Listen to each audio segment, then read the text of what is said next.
morning. How are you? Good. If you want to find your ID badge here, and then we can have a seat anywhere where there's books. I'm just getting set up here. Yeah, there's a working one. I work for senior helper. Very good. Just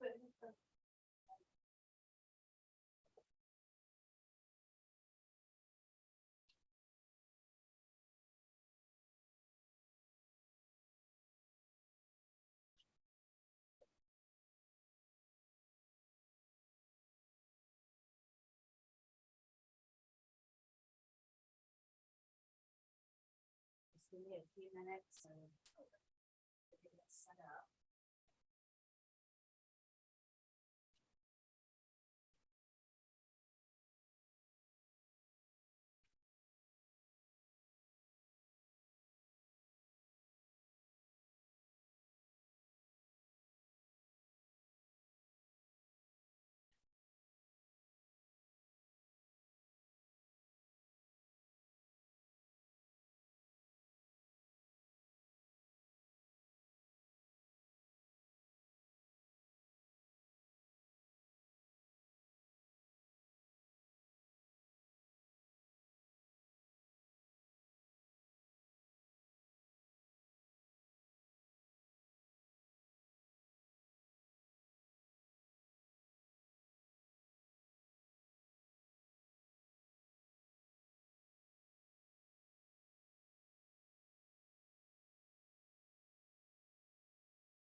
You want to come try your badge, do what you want, and then you can have a seat anywhere where there's books.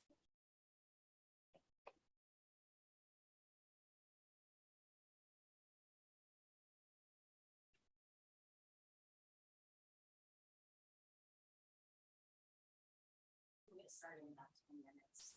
So even if it needs to use the restroom, don't be on the article on the right. Good morning. You want to find your ID badge, go on our table, and then have a seat anywhere where there's books.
If you want to find your badge, they're on the table, and then just have a seat anywhere with your foot.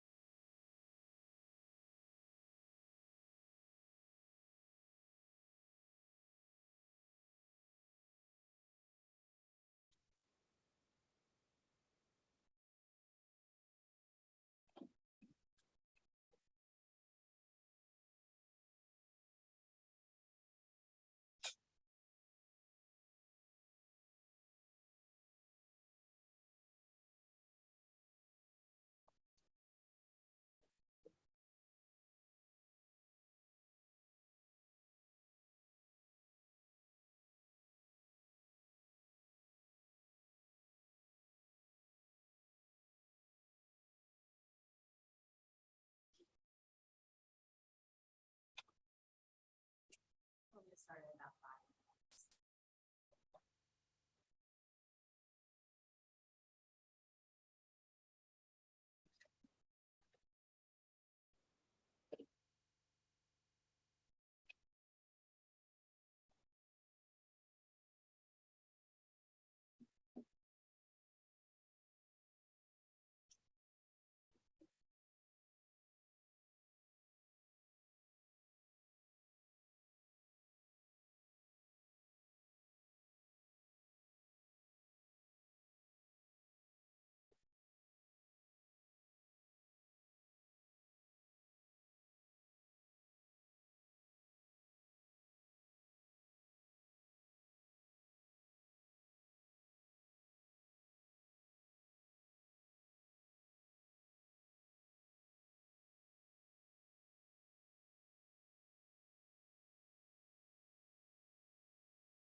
Waiting for 2 more.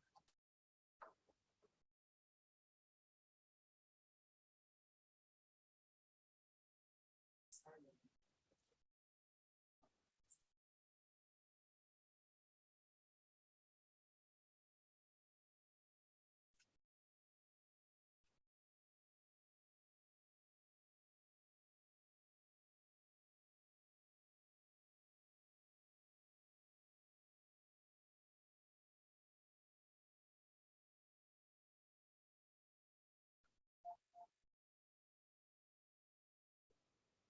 Good morning, come on in. Okay. Ready? Okay, you can have a seat.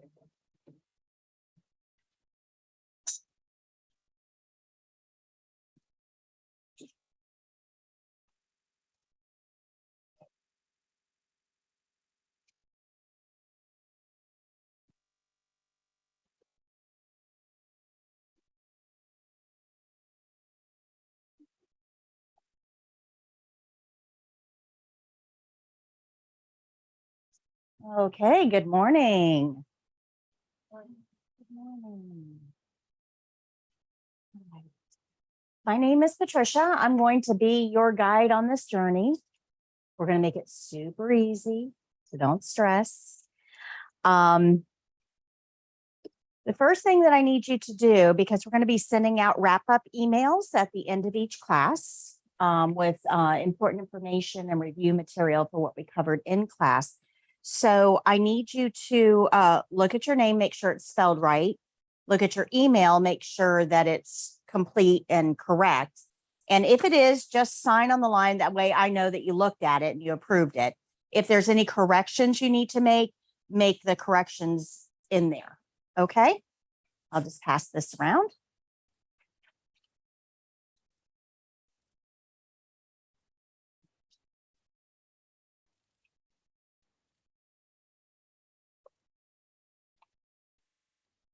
All right, a couple housekeeping things before we get started. Bathroom is just beyond the archway on the right. Smoking areas out back. The back door will let you out, even though it's locked, but if you want to come back in, unlock it first. That just makes sense. Fire marshal tells me, I don't know why, it's a small room, but fire marshal tells me I have to tell you, exit is there or there in case of an emergency. Only two ways out. You can eat and drink in this room. There's no problem with that. Just clean up after yourselves. Please don't put liquids in the trash can though. Dump the liquids out in the sink for me before you put the cup away. Good morning. Come on over here and have a seat where the ID badge is, please. Oh, you're fine. Oh, no. All right. The classroom usually opens up about 5 or 10 minutes before class. So if you're an early bird, go get a cup of coffee. I won't be here that early. I only get here about 5 or 10 minutes before class starts. Okay. We do live stream to YouTube, which is what you see here. This is a live stream. So if you can't make it to class for whatever reason, you can always tune in on YouTube and you're actually getting the live feed from our class. So that way you're not missing anything, you know, if you can't come. These are also available for replay as well. There's a playlist, current class live stream playlist. So you can always go back and rewatch. I'm going to give you a lot of information. You're probably not going to get it all, you know, like the first time I say it. So having access to be able to review the course material is very helpful. Okay. Plus, if you're watching it on YouTube, you can put me on double speed, which speeds things up a little bit. All right. So any questions on any of that? We're going to go over everything in front of you in just a few minutes. We're going to go over the syllabus, the books, the information sheet, all of that in a little bit. But before we get started, you know, on going through the books and how the course is going to go, before we get started in that, we really kind of need to understand what a CNA is, what a CNA does, and how we know what to do with each patient. So that's kind of where we're going to start. In this video that I'm going to show you, this is it's me on the video. It's an animated format, but it's me. You have access to this video. That email wrap up that we're going to send out is going to give you links to everything that we do in class so that you're able to review it, you know, at a later date. Thank you. All right. So any questions so far? You can access this. You can just leave it right there for me. Thank you very much. You don't need to take notes in this class. I've already done all that for you. So that white book that's in front of you, the spiral book, if you turn to page 8 in the white book,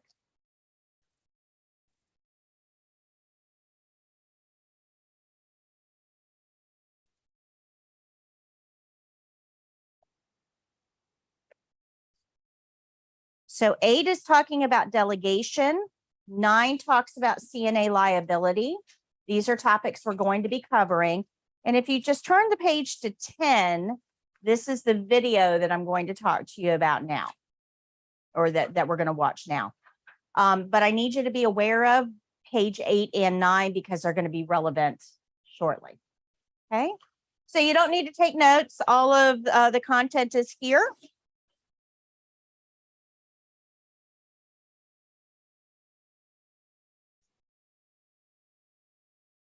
Go.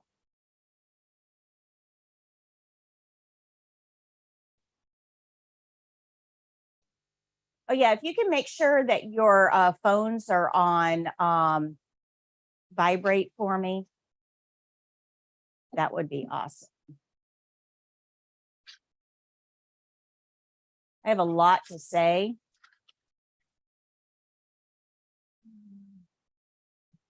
And I get distracted really easily.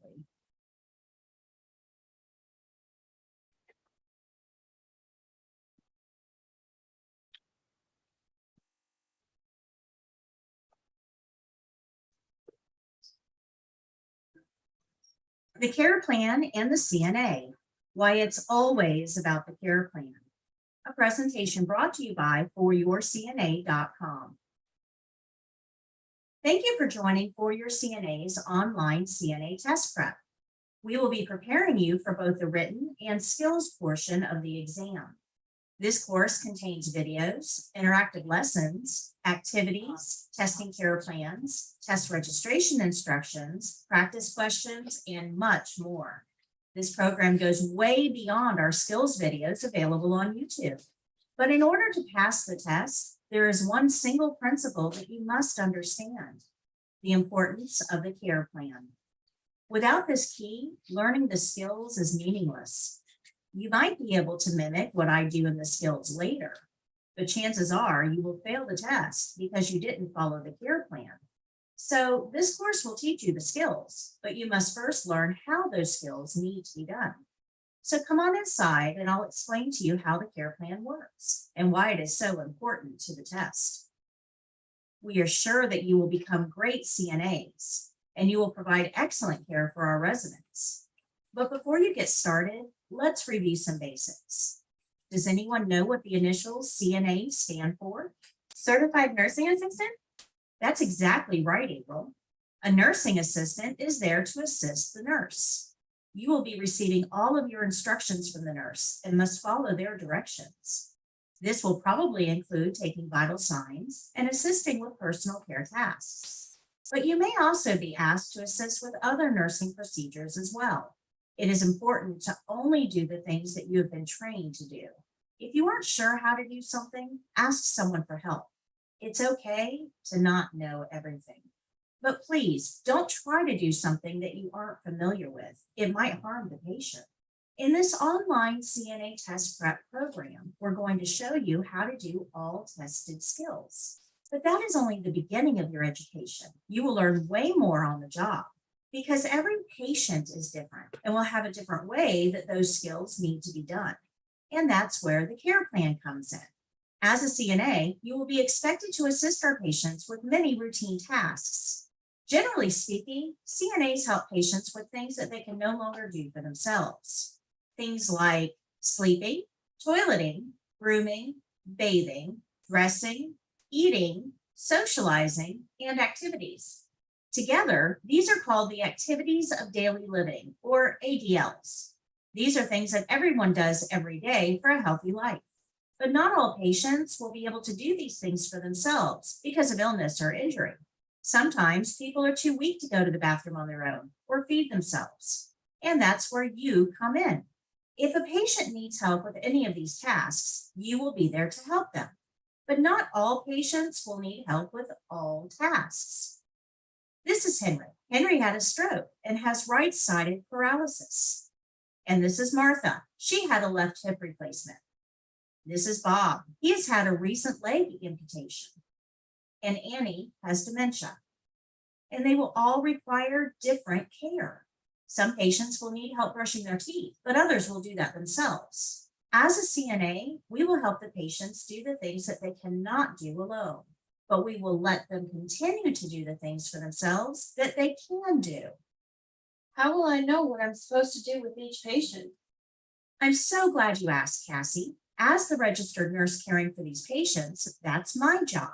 When a patient gets admitted to our facility, I will do a head-to-toe assessment. I will review all body systems to evaluate the patient for real problems and potential problems. This is a very long, complicated process, but here's a brief overview of a general assessment. I'm going to look at his neurological status. I'm going to look at his cardiac status and his respiratory system. I will also look at his integumentary system, which is hair, skin, and nails, and his gastrointestinal system. His urinary system is important, as is his musculoskeletal system. And then I will review his endocrine, lymphatic, and reproductive systems. And finally, I will review the doctor's orders for this patient. I will use all of this information to determine the patient's real and potential problems. Here's an example to put it into perspective. Let's say that this patient has just had a right hip replacement. Now we know that she will need to continue her activities of daily living. She still has to eat, drink, go to the bathroom, bathe, groom, and dress. And after my assessment, I know that she did all of those things herself until today. However, she cannot get out of bed for any reason for the next 3 days. So, since we know that she must stay in bed, I have to figure out how to meet all of her ADL needs. The easiest way to evaluate basic needs is using the TEAMS method: toileting, eating, ADLs, mobility, and special. As the RN, I'll take all the information I gathered during the assessment to figure out the best way to help her. She can't get out of bed, so I have to figure out the best way to meet her elimination needs: bedpan or catheter. I also know she is at risk for constipation. Since she's not moving much and she's on pain medication, this is a potential problem. She can feed herself, but the trays must be brought to her in bed. She can't sit all the way up because of surgery, but she can't eat lying flat either. She has dentures, so they must be within reach at mealtimes, and they must be cleaned daily. She's able to clean herself as long as the supplies are brought to her, but she can't reach her legs or feet, so she'll need help. She is on total bed rest for 3 days, and she also needs her dressing changed every day. You can see how the RN uses all the information available to create a plan of care specifically for this patient. This is called a care plan, and it's something that only an RN can do. Of course, this was a simplified version of the care planning process. A real patient's care plan is much more extensive. Every single aspect of her health, condition, and ability level will be evaluated in order to help her. Even the smallest decision can have long-term consequences. The RN will write a detailed care plan for the entire healthcare team to follow, and the care plan must be followed exactly. So every patient will have a different care plan? That's correct, Ben. Every care plan will be different because every patient will be different. Even patients that seem alike because they have a similar diagnosis or have had the same surgery may have differences in care. CNAs don't have enough education or experience to know all the differences. So as a CNA, your job is to read and follow the care plan for every individual patient. In fact, you could say that your job is to follow the care plan, the whole care plan, and nothing but the care plan. Do you think you can do that? Can you follow directions exactly? I can, Sure. yes. Awesome. Then you're well on your way to being a great CNA. But helping patients with ADLs isn't all that you will do. You are also there to help the nurses by making observations. The CNAs are the hands and the feet of the patient. If the patient is cold and cannot reach their sweater, you will get it for them. If the patient can't brush their own teeth, then you will do that for them. If the patient can't get up to shower, then you will help them stay clean. You will become their hands and feet to help patients with things that they can't do themselves. But you are also the eyes and the ears of the healthcare team. You will report everything you see, hear, smell, or feel to the nurse. This is the most important task that you have as a CNA. If you see redness around a wound, you must report it. If you hear the patient wheezing after walking to the toilet, you must report it.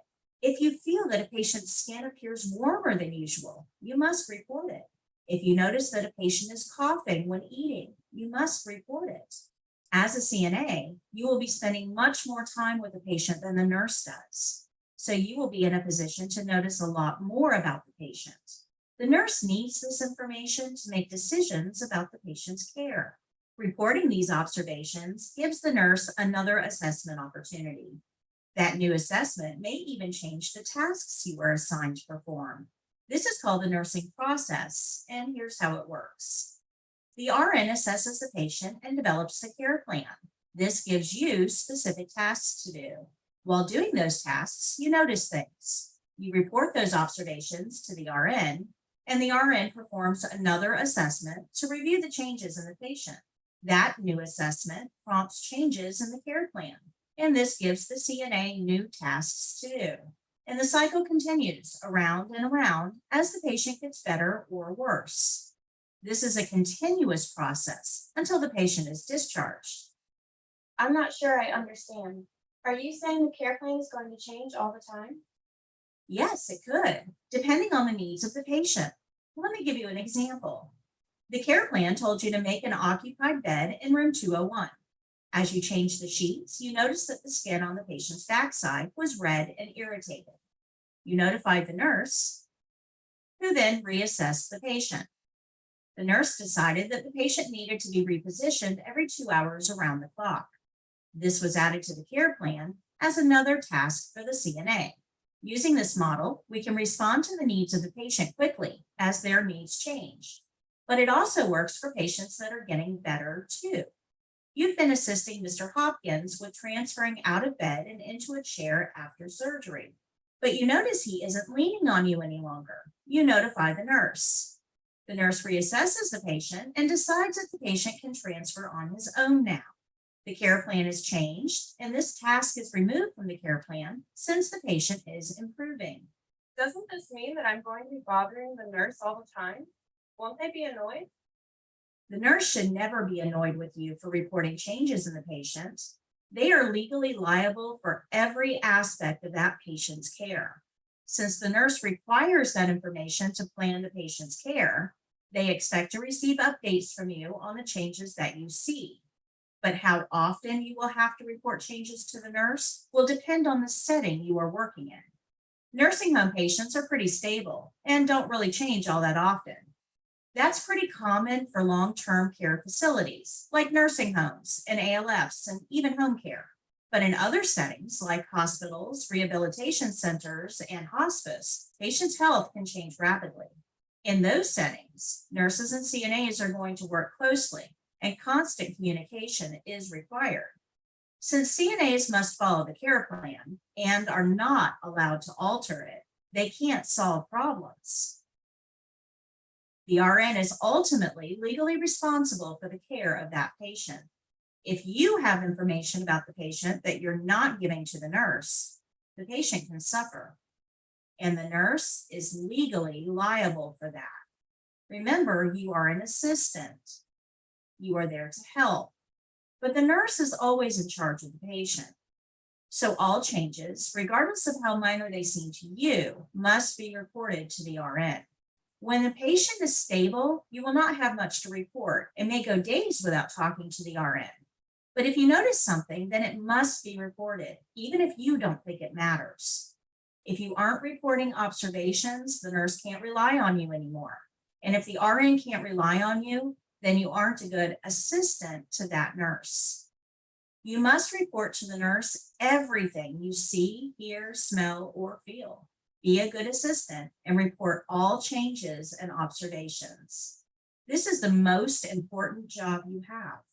So the care plan is developed by the RN, gives the team tasks. CNAs follow the care plan and report changes.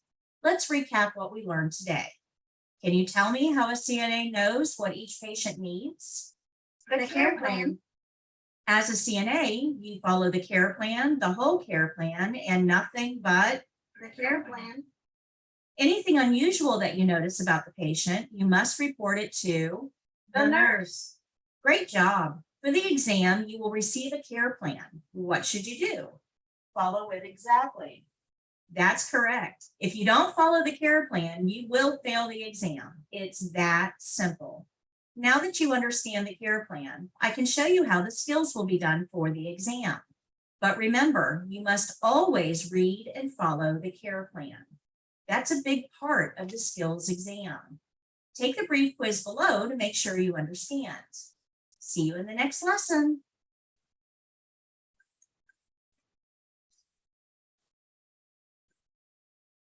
Okay, how do we know what to do for each patient?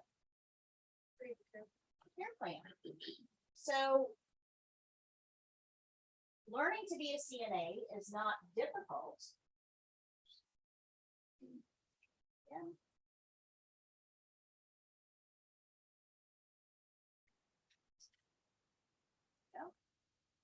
Okay, learning to be a CNA is not difficult. We are going to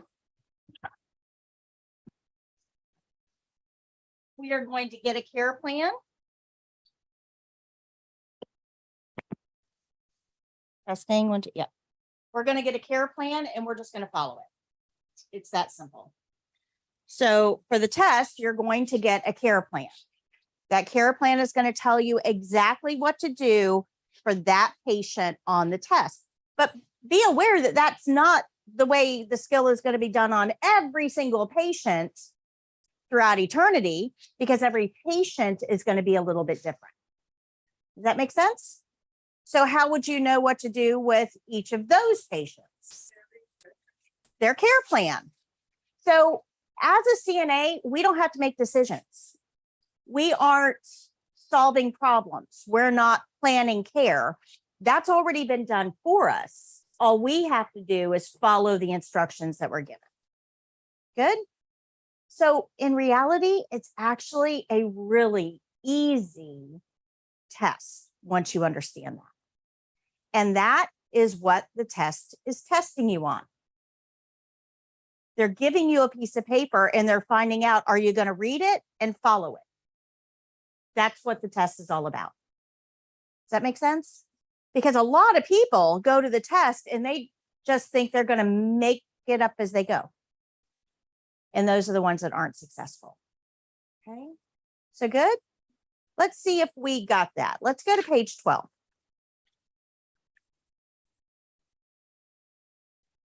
Now on page 12, you'll see 8 questions. If you can read the questions and answer them. Okay, I'm going to give you about 5 minutes to do these 8 questions. I'm going to step out for just 1 second and come back in. So take a minute to do those questions.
I'm sorry?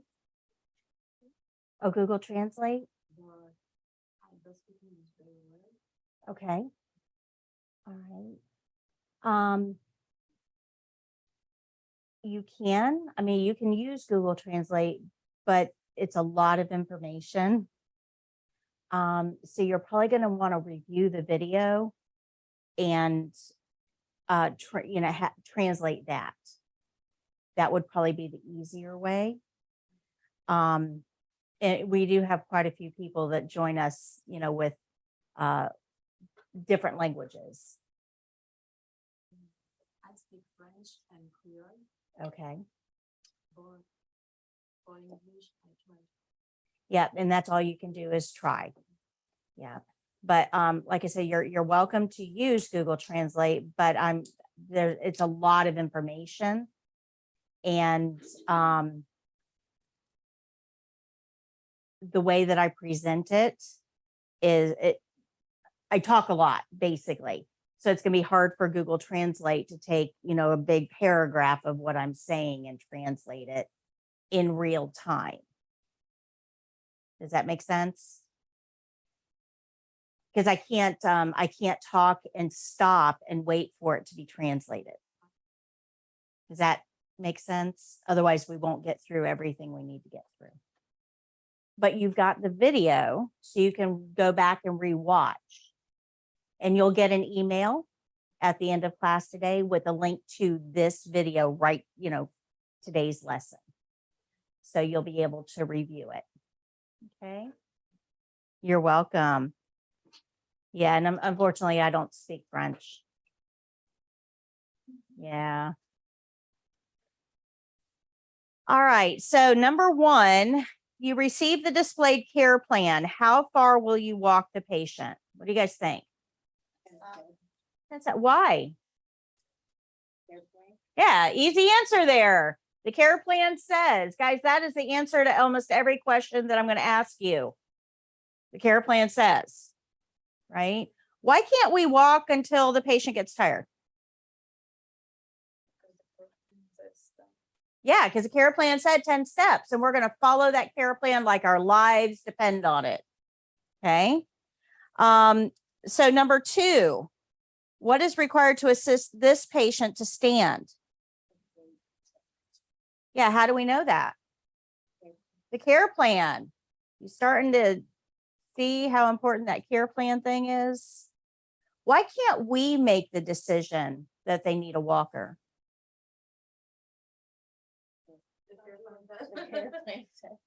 Yeah, care plan says. So we have to be aware of our role here. Even if our patient is a little unsteady on their feet and we think, hey, a walker would be a better solution for this, that's not our call to make. What would you do with that information? If you're going to walk a patient, you notice they're a little unsteady on their feet, the care plan says gait belt, you want to use a walker, what would you do in that situation? Who do you think you should tell?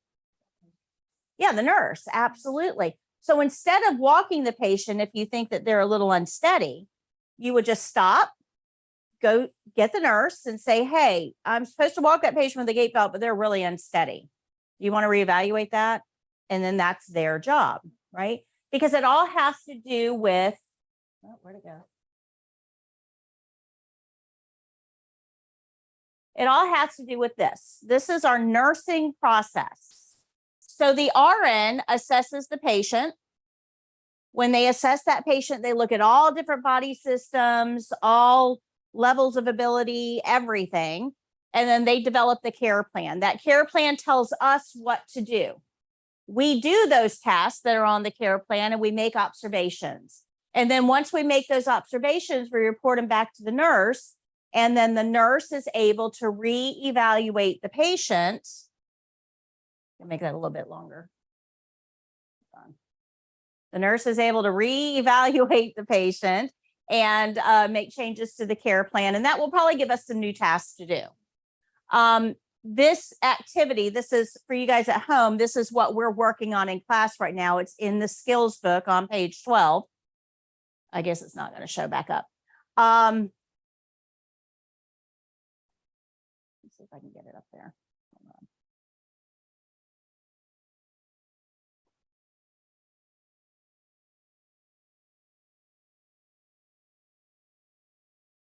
on. Okay. So when we tell the RN what we notice, the RN is going to go in and reassess the patient.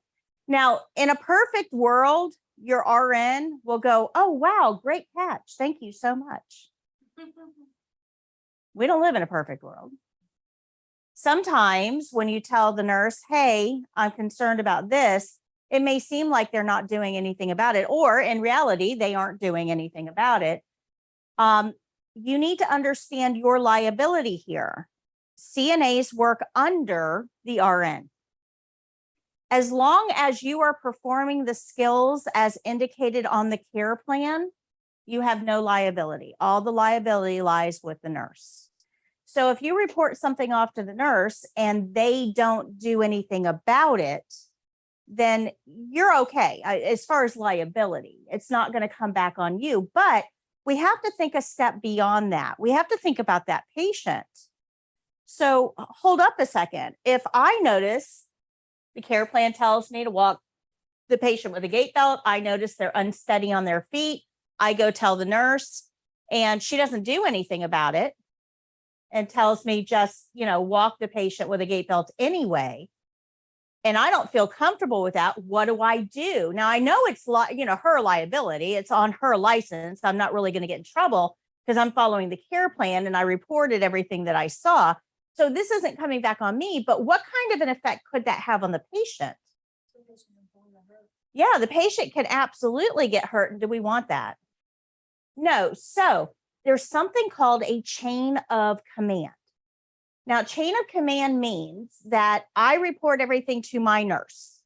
If that nurse doesn't do anything, I'm going to go over her head to her boss, which is usually like the shift supervisor or the floor manager.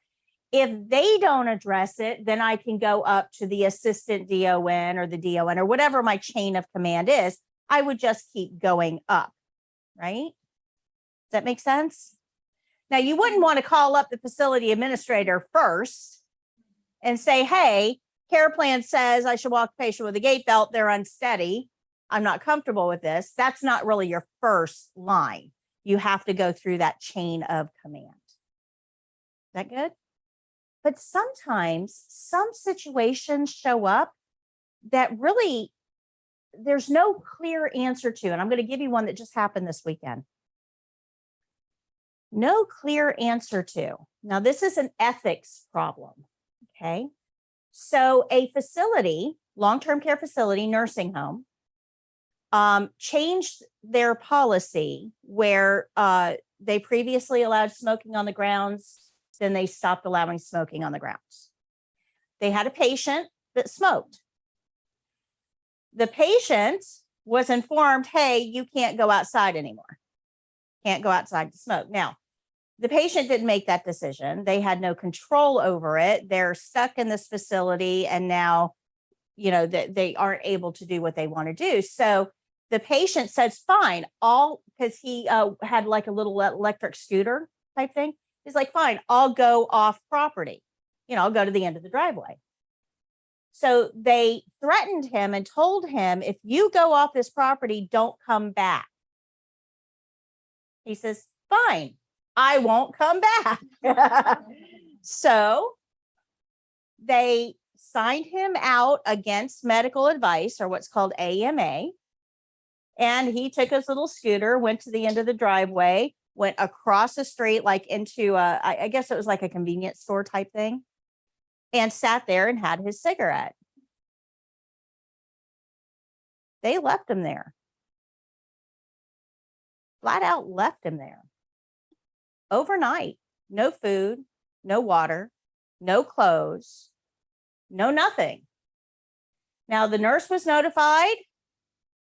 The administrator was notified, and the administrator said, not our problem anymore. Leave them out there. Now, yeah. Now, did this satisfy the need of the patient? No. And then later on, it came out that they misinterpreted the policy. So this whole situation didn't even need to happen, but it is a flagrant disregard for the safety of the patient. And that's what got everybody in trouble, right? So sometimes, like I said, in a perfect world, I'd love to tell you that, your nurses would do the right thing all the time. They don't. We're all people, and sometimes people make poor decisions. So I think that there was probably some personality conflicts between these individuals before all this happened, kind of the sense I'm getting there, right? And that happens. There's some people that, I just am not going to get along with. It's just personality clashes. That's life. Yeah, I've been behind people in Winn-Dixie that I decided I'm not really going to be your friend. Right? You're really aggravating me. Yeah. So we all have that reaction to some people. So I can understand how this situation could unfold and escalate. But at the end of the day, yeah, our responsibility is not to soothe over our own frustrations. It's to care for the patient. And we have to remember that in healthcare, it is always about the patient, not about us. It's not about us. And if we go into training with that mindset that this is all about the patient, it's going to make testing way easier. But it's also going to make your healthcare career way easier too. Because when you get into these sticky situations, these ethical, moral dilemmas, if you always keep in mind that it's about the patient, the decision I'm about to make, am I putting the patient first? If you can keep that in mind, you will make the right decision. Now, a better way to handle that, honestly, would have been to clarify the policy change. That would have been number one. We've got patients here that smoke. You've changed the policy. Did we give the patients time to acclimate? Maybe we could have offered, gotten a hold of the physician and offered a nicotine patch until we could get it sorted out. Maybe a staff member could have taken him to the end of the driveway. But we have to take we have to walk them all the way and make sure that they're safe and everything, and sit there and watch them smoke. Yep. So there's a lot of ways this could have been handled rather than abandoning a patient outside with no food or water or clothing. Yeah, it is crazy.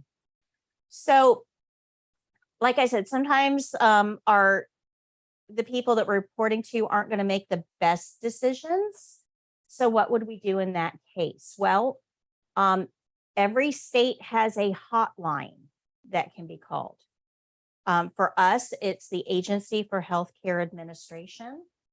And you can call and anonymously, you don't have to give your name, but let them know about a situation that you find troubling that might be putting the patient's safety in jeopardy. Yeah, and yeah, the administration and the nurse both got in trouble for. Yeah. I don't know if it's jail time or a whole bunch of fines. At first, I think it's their first offense is a whole bunch of fines, and then if it happens again, then it's jail time. They look at every situation a little bit individually to figure out the right punishment for that. Right. Yep. But I would imagine fines are definitely in order. But I feel really bad for that guy. All he wanted was a cigarette. Right. Especially elderly people. They set their ways. My great grandma was 102. She set her ways a long time ago. That's right. And how would we feel as adults if somebody told us, that, you're no longer allowed. What do you have in Mountain Dew? Yeah. Okay. Yeah. Not allowed to drink Mountain Dew anymore, ever.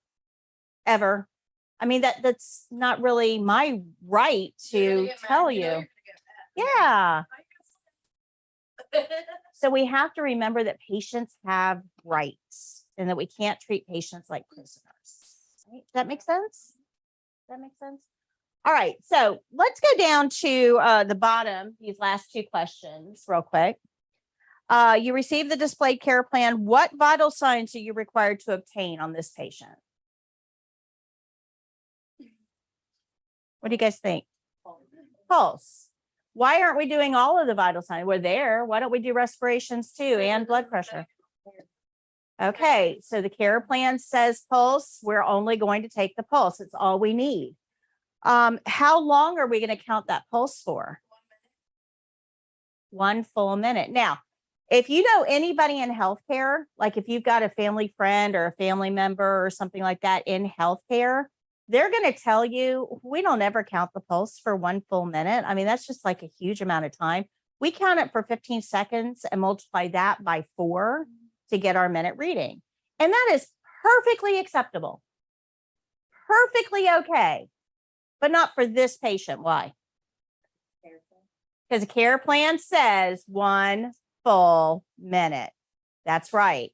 So this is a really important lesson that we follow the care plan, the whole care plan, and nothing but that care plan. Right? You're going to hear me say that about 1 million times in the next 4 weeks. But if you get this concept, that test becomes super easy. It is literally an open book test.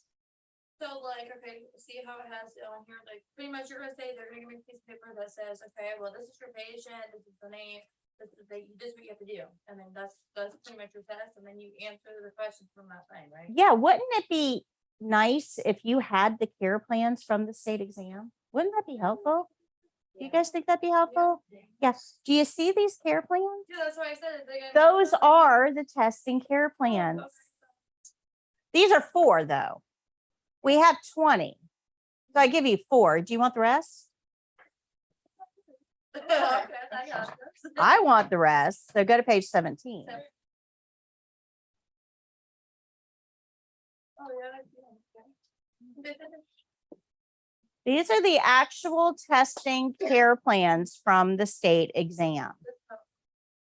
Yep. So these are the testing scenarios from the state exam.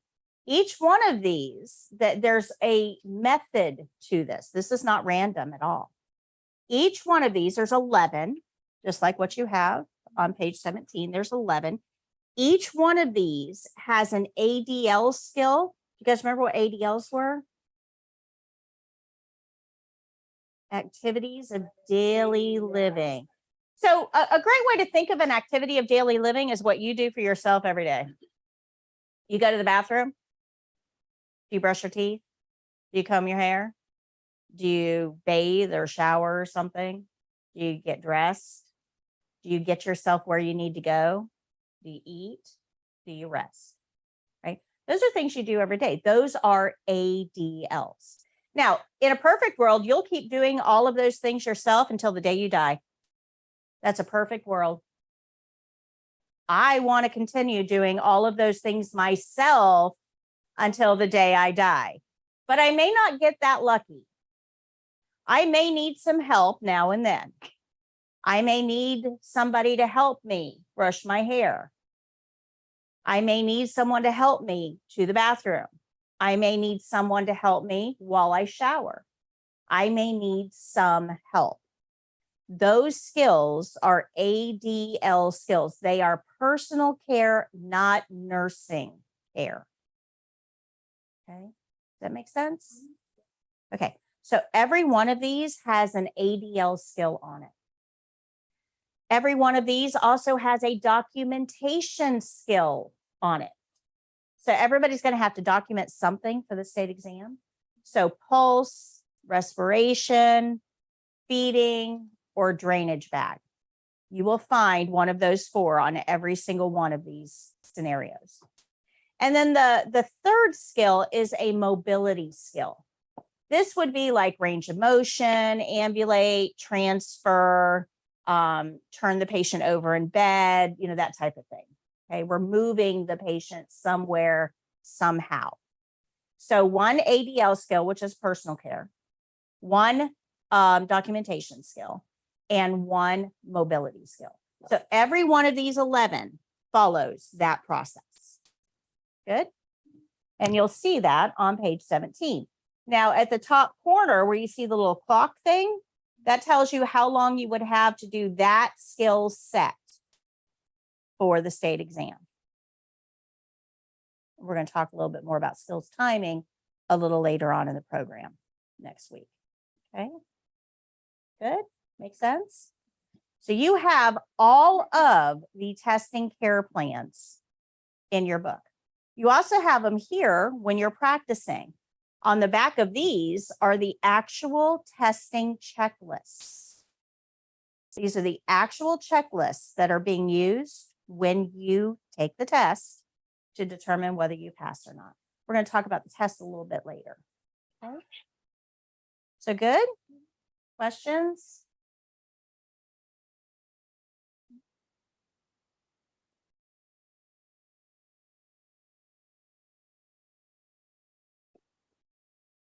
I'm not sure what's supposed to be there.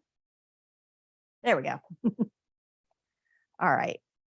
Before we talk about testing day, I want to go back to page 13 and talk about the patient experience.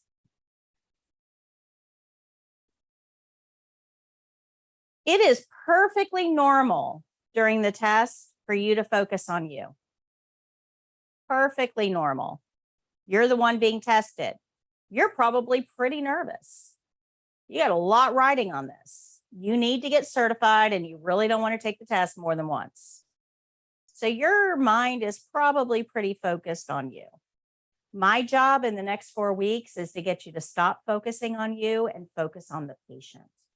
Because if you can make that change, if you can flip that switch and realize the test is not about you, it never has been, it never will be. In fact, when they're grading, they're not even really paying attention to you. They're paying attention to what you're doing on the patient. And if you can make that switch in your mind and start paying attention to the patient, the test becomes really, really easy and you'll do really, really good. We'll talk about that in just a minute. Yeah, I'm going to cover that in just a minute. All right. So let's talk about, since we have to focus on the patient for the test, let's talk about that patient experience. Okay. Have you guys ever been a patient at a hospital? Anybody ever been a patient? Yeah. It's hard being a patient, right? You're in a strange place. It's not home. When you're sick, where do you want to be more than anywhere else in the world? In your own bed? Yeah, home in my own bed, my comfort zone. That's right, my comfort zone. And if I'm not in my comfort zone, I'm probably going to get a little grouchy, right? And when you're sick, you're grouchy anyway. So if you're sick and not in your comfort zone, you're really going to be grouchy. If you expect your patients to be nice, you're in the wrong industry. If we have nice patients, that's a bonus. Yay, good day. But that's not what we should expect, right? So these people are not at home. They're in a strange place surrounded by strange people. And most of those people are trying to hurt them in some way. That's a scary place. Now, most of them are also alone. They're laying in bed, dressed in a hospital gown, and not much else. So do you think they feel a little vulnerable? They don't get to pick their roommates. So they're in a room, barely dressed, with a complete stranger. Are they comfortable? Not at all. Not in any universe. So we need to remember that our patients are undergoing significant stress. That we, this is our work. We're here every day. We know all of these people. We will absolutely forget what it's like to be that patient. So we have to take the time to remember what it's like to be that patient. Now, they're away from home, all alone, feeling vulnerable in a strange place, surrounded by strangers that all want to hurt them. This is very unsettling, but they've also got other issues. They're thinking about am I going to lose my job? How am I going to be able to afford this hospital stay? Because healthcare costs big money. Who is feeding my cat? I don't have a cell phone charger. What is my significant other doing while I'm here? Right? All of these stressors are going on in this person's mind. Do you think they're really going to pay attention to what you have to say? Probably not. Not everything is going to penetrate. So if you have to repeat things a few times, you need to repeat things a few times and not get frustrated with them, right? We have to remember that they've got a lot going on that we aren't privy to. Does that make sense? Now, if you've ever, okay, sick people need rest. We all know that. You said you want to be in your bed, right? Sick people need rest. If you've ever been a patient at a hospital, you know it is the worst place in the world to try to get any rest. People come in every 15 minutes. It's horrible. Yes, people talking loud in the hallways. Yeah, so it's a very noisy, chaotic environment, and you're feeling particularly vulnerable. Plus, you don't know who's going to come in and try to stab you with something sharp. Or come in and bother you while you're sleeping. Yeah. Sorry, just trying to wake up. Well, thanks. Yeah. So this is a very difficult place for your patient, right? They're not going to get a lot of rest. So what is that going to do to their behavior, their mood? Make it worse. Oh man, horrible, horrible. So you're starting to see that this is not a good scenario. Okay, now on top of that, we have a whole infection control risk as well. Now I'm going to explain why. If you've ever gone to the ER, so let me put it a little differently. I am very busy. I am working 18-hour days. I need a vacation. Seriously, I need a break. Okay. But I can't call up my local hospital and say, okay, here's the deal. I'm a little overworked. I'm a little overstressed. I'd like to reserve a room for like next week, maybe Friday through Sunday, right? How far am I going to get? No, they're going to say, book a hotel, book a cruise. You're not going to get to book at the hospital. We don't take reservations here. If you want a bed here, you have to either go to your doctor and they have to say you're sick enough to be here, or you have to come through the ER. And the ER's job is to not admit you. That is their job. Not admit you. If they admit you, they failed. Okay. So it is really, really, really, really hard to get a bed in this facility. Really hard. You got to prove that you are sick enough to need that bed. So that means that we take all the very sickest people in our community and put them all in one place. How many pathogens do you think are there? All of them. Now, these aren't Walmart variety germs, right? Because remember, we're only taking the sickest people and putting them here. These are the big bad guys of healthcare. Everybody with me? Make sense? Okay. Now, this person is not getting up and wandering around and playing, bridge with all the other patients. They're pretty much sticking where they're at for the most part. So they know that they brought their own pathogens with them, but they also know that they're in a place with a lot of other pathogens. They're not roaming the hallways, but do you know who is? Us. And they know that right down the hall is something much worse than they have, and they don't want it. But the chances of them getting it are actually pretty high. 1 out of every 25 people in a hospital will contract something that they did not come in with. And it's going to kill about 1 out of 100 of those. That's bad. So let me perspective for you. Anybody ever ride amusement park rides? You like roller coasters and stuff? You ever go to like Busch Gardens or Walt Disney or Universal or whatever, right? So if you go to get on a roller coaster and somebody's standing there and says, "Oh yeah, step right up, come on in. This is a lot of fun. We'll get you all settled in." But just to let you know, one person off of today's ride, right here, one of you 25, you're going to fall out. Go ahead, get strapped in. I'm out. Yeah, not really a risk you want to take, is it? And yet that is exactly what's happening to our patients in a healthcare system, except that nobody's standing there telling them you're going to fall out.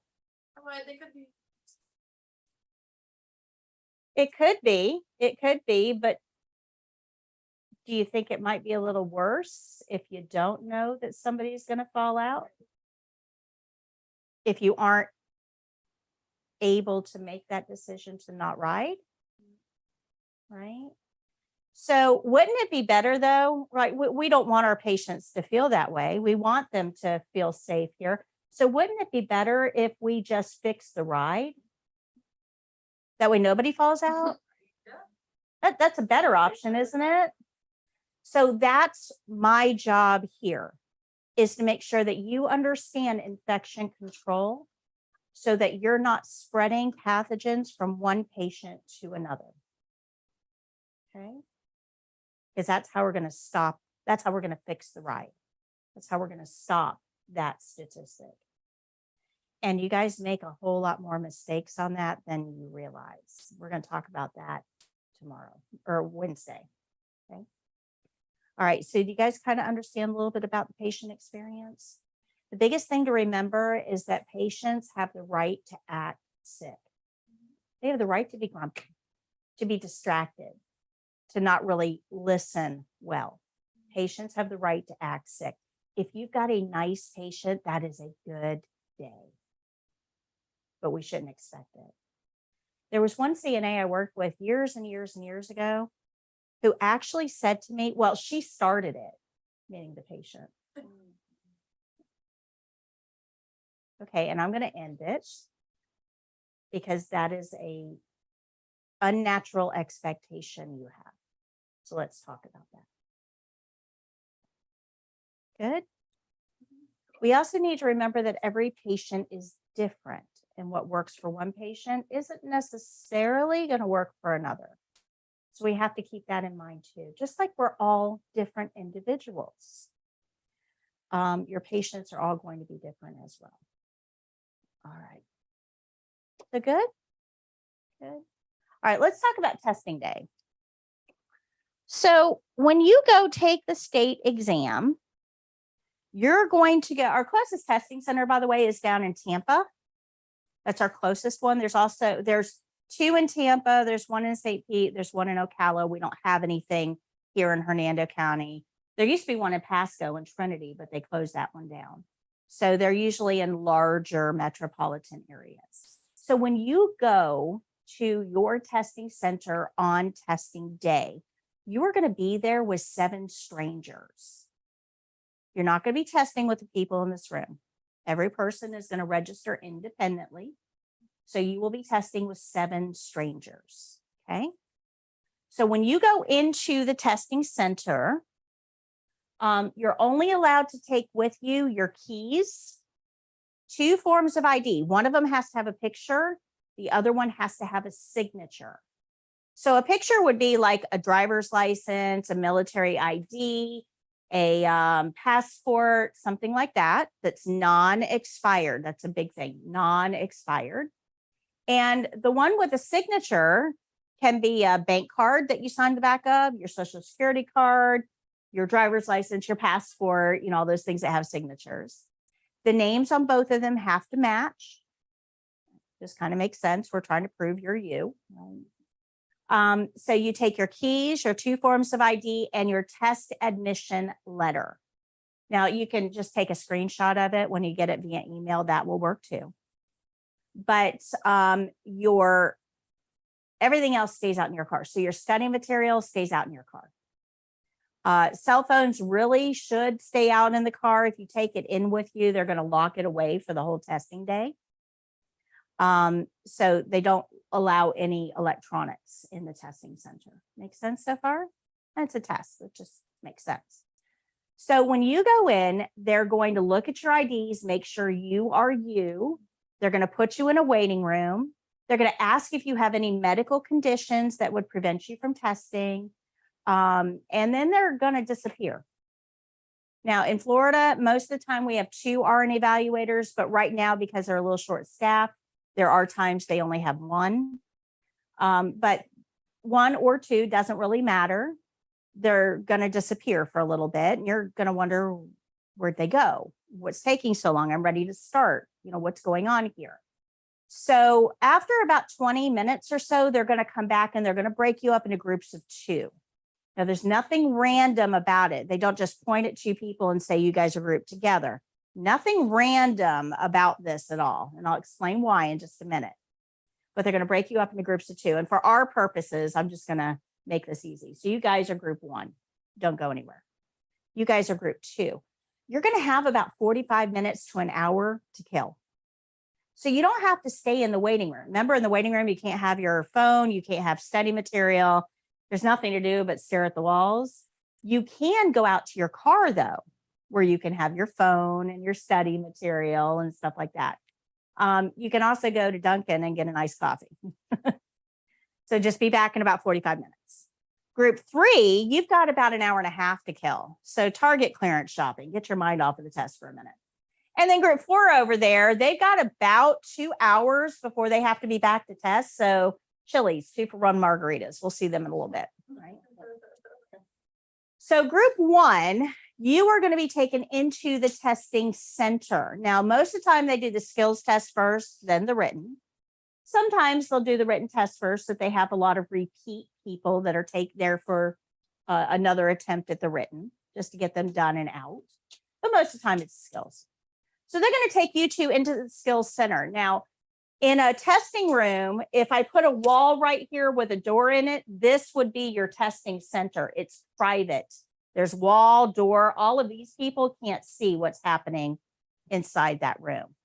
But you don't know where anything is. You've never been here. You don't know where the washcloths are. You don't know where the wash basins are. You don't know anything. So they've got to show you around. So they're going to take you into the testing center and they're going to say, this is one of our beds. This is the other. This is how you raise the bed. This is how you lower the bed. These are our privacy curtains. This provides privacy. This is open to at the end of the skill, to allow visualization. But if you notice, these curtains only go out about 4 feet. And that's because during the test, we have to watch what you're doing.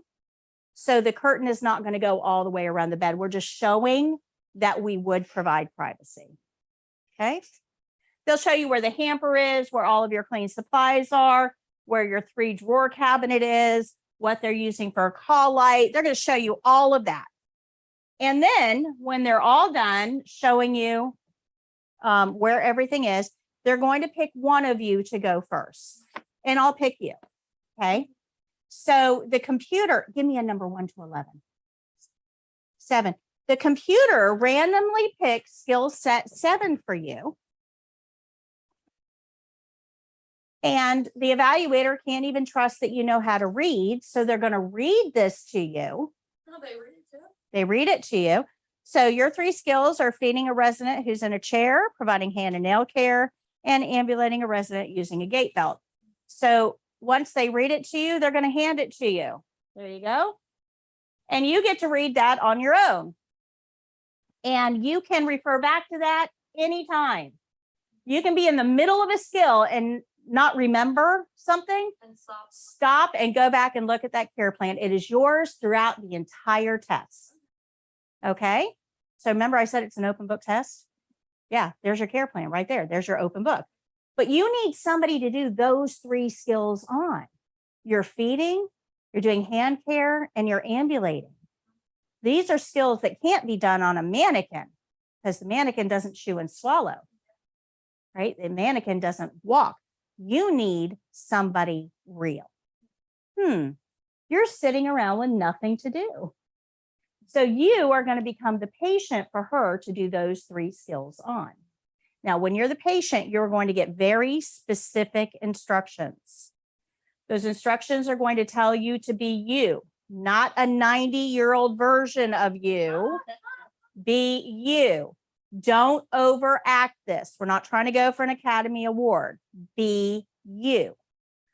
Remember that most of you said that you had been a patient in a hospital at some point, right? So we know that not all patients are 90 years old. So be you. Good.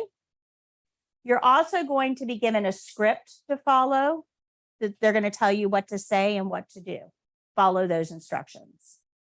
Be pleasant. Be cooperative. Be you. Good. So you're going to do your 3 skills on her. When you're all done, and you're going to tell the evaluator, I'm done. And that's like hitting a red button on a game show, locking it in. I'm done.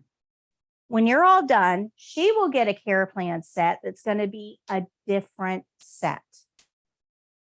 And she will do her skills on you. Now, there are a few skills that will be done on a mannequin, and we'll get into that in just a little bit. There are a few that we will use a mannequin for, but the majority of skills are going to be done on another testing candidate. So remember when you checked in, they asked you, do you have any conditions that would prevent you from participating in the test? This is what they're asking. If you've got a raging case of athlete's foot, you need to let them know that, because you would not be a good candidate for foot care, right? If you just had dental surgery, you need to let them know that, because you're not going to be a good candidate for mouth care or denture care, right? If you've got a brand new kitty at home who scraped up your hand, I've got a brand new puppy at home, who, you got scrapes and scratches all over your hands, you would want to point those out, because hand and nail care may not be a good fit for you. Does that make sense? Yeah. So they're going to look at each individual. They're going to figure out what your traits are, what your limitations are, and they're going to pair you up with another individual based on their skills and yours. Okay. So if you are going to walk a patient, they're going to try to find somebody your body size or smaller to pair you with. If you're going to transfer a patient out of bed and into a wheelchair, again, they're going to try to find somebody your size or smaller. If you are going to feed a patient, we want to try to find somebody who doesn't look like they're going to throw up in the parking lot, right? And yeah, there are people that get that nervous during the test. So they're going to look at a lot of these things to try to match you most effectively with another person. Now, it's important to remember that for the test, they're looking for minimal skills competency. Minimal. Okay.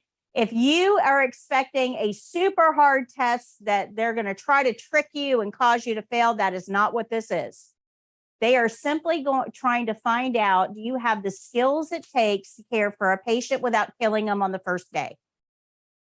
That's what we're looking for here. Okay. That's what we're looking for. Minimal skills competency. So when they create these scenarios, they are creating the easiest possible scenario for you. So they're screening you to see what you can, what they can do. Yeah, but it's not designed to say, I am the best CNA in the history of all CNAs. I have mastered this. That's not what this test is. Okay, does that make sense? Everybody good with that? Okay, so when you go in, you're going to take your keys, your 2 forms of ID, and your admission letter.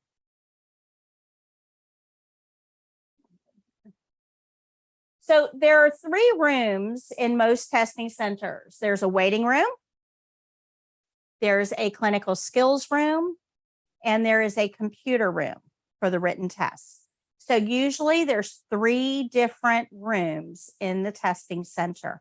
They're all 3 designed to be private. So the waiting room, well, the waiting room isn't really private, but the two testing rooms are. And they try to make it as quiet as possible for the people that are testing.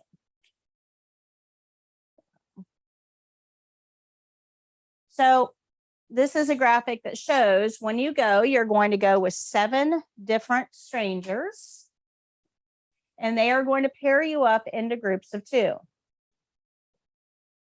And remember, there is nothing random about this group. Let me tell you a funny story about this. If you have something unusual, please make sure you let them know. Don't keep it to yourself. We had a student, we were a testing center here for many years. And we had a student who had a prosthetic leg. She had had an amputation. And I didn't even know for the first couple of weeks of class. I had no idea. She had had the prosthetic for years and years and years and years. There was no difference in her gait. I mean, she had acclimated really, really well to it. And when she went and tested, she didn't tell the evaluators that she had a prosthetic, it just really didn't. It was part of her life. She really didn't think about it, Well, she got assigned to be a patient for range of motion of the leg. Now, the person that was performing this skill, you expect a certain amount of weight when you're lifting a leg, and prosthetics are very light. So they put their hand under the prosthetic and they went to lift, and they used more force than was necessary because the prosthetic was light. And of course, the prosthetic comes off in their hands. And the person testing dropped it and screamed. And my student started laughing, just died laughing, thought it was the funniest thing in the world. But can you imagine the stress of that on the person that was testing? And the evaluators just trying desperately to figure out what just happened, because they're like, late to the party trying to figure all this out, what happened. So if you have something, please make sure that you speak up and let them know, because that's going to affect how they group you with another person. Okay. All right. So in the testing center, when you go in, there's going to be usually 1 or 2 beds, depending on the size of the center. If there's 2 beds, one of them will have a mannequin. If there's 1 bed, the mannequin will be transferred in and out as needed. You're going to have a supply shelf, a 3-drawer cabinet, what they call a bedside cabinet, an overbed table, a bathroom area. It may be an actual bathroom, or it may be a simulated bathroom like what we have over here with the bedside commode, and some sort of a privacy device, a curtain or a screen or something. And they're going to show you all around. Then they're going to give you your care plan set. Now, remember, when you get that care plan set, that is yours throughout the entire test. You can stop in the middle of a skill and go over and read that care plan if you're unsure about what you're supposed to do. So these, of course, are on page 17 for you. You can see these. And on the back of the yellow one right there, you'll see the testing checkpoints. Let's talk about those testing checkpoints. So when you are performing the skill,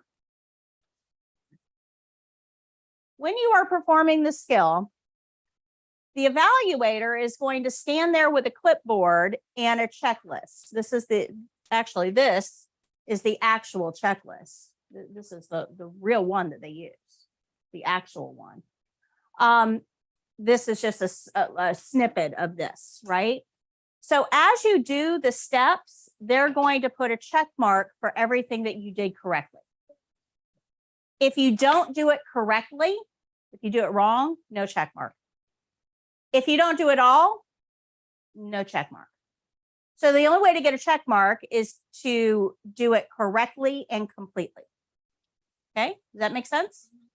So if you look at number 1 here, it says greet resident, address by name, and introduce self.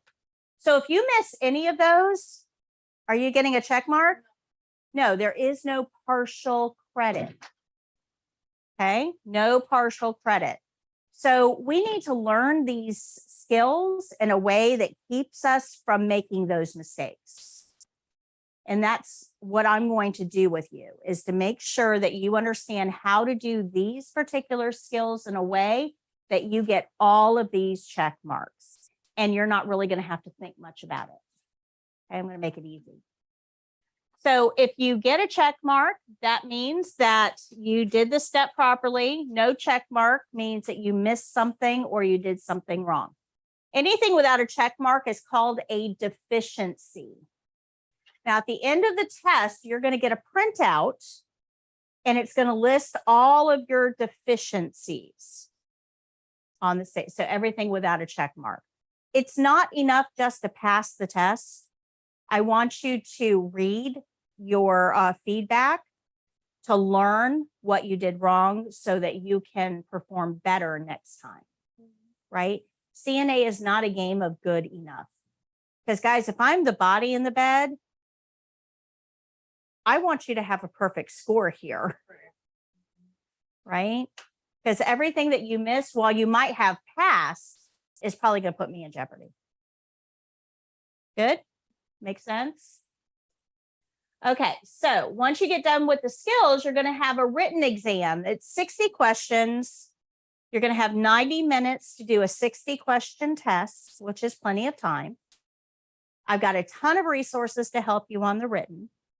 There's a piece of paper in front of you with our little logo, the For Your CNA logo, and it's going to tell you about an ebook. That ebook is free. Go download the ebook.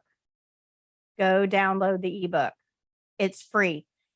I teach you how to answer the questions on the written exam. I also have a free practice test on my website. There's a practice test in the white book. There's a ton of resources for you. Plus, I'm going to be giving you a lot of lectures that are designed to help you when it comes to the written test. Good? Questions? By the way, that white book you can write in. That is yours. The yellow book is not. All right. So when you take the test, you're going to get a couple of feedback forms. This one is on the written. So down here, you can see that there's 5 categories of questions on the written exam. There's the role of the nurse aide, promotion of safety, promotion of function and health of residents, basic nursing care, and specialized care. It's going to tell you how many questions were in each section and how many you got right. Now, a question I get asked all the time is, how many can I miss and still pass? If I'm the body in the bed, none. Think of when you're the body. Do you want a doctor that just barely got out of medical school with a C-? No.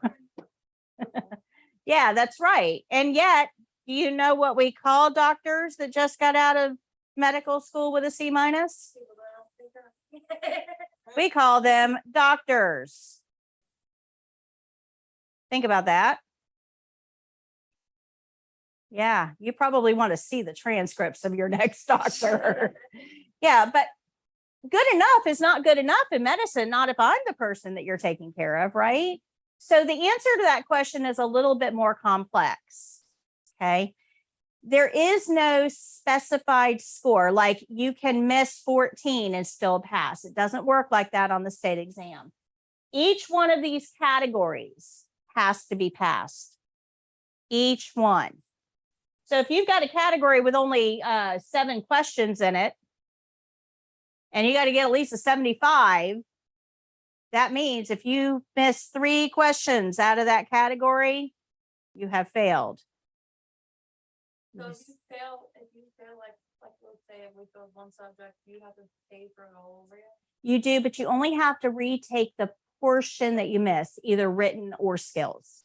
Is it like you have to get like A month, 30 days. Yeah. Yeah. My goal is that you won't have to retest. My goal is to get you to pass the test the first time. And I'm very, very good at my job. I will make sure that you are ready to test. Okay. But it's important to understand. Now, I just got a phone call on Saturday from somebody whose daughter took the test and did just that. Okay. She had 7 questions here and she only got 4 right. And she says, I don't understand because all the rest of them, she only missed 3 questions on the entire test. How did she fail?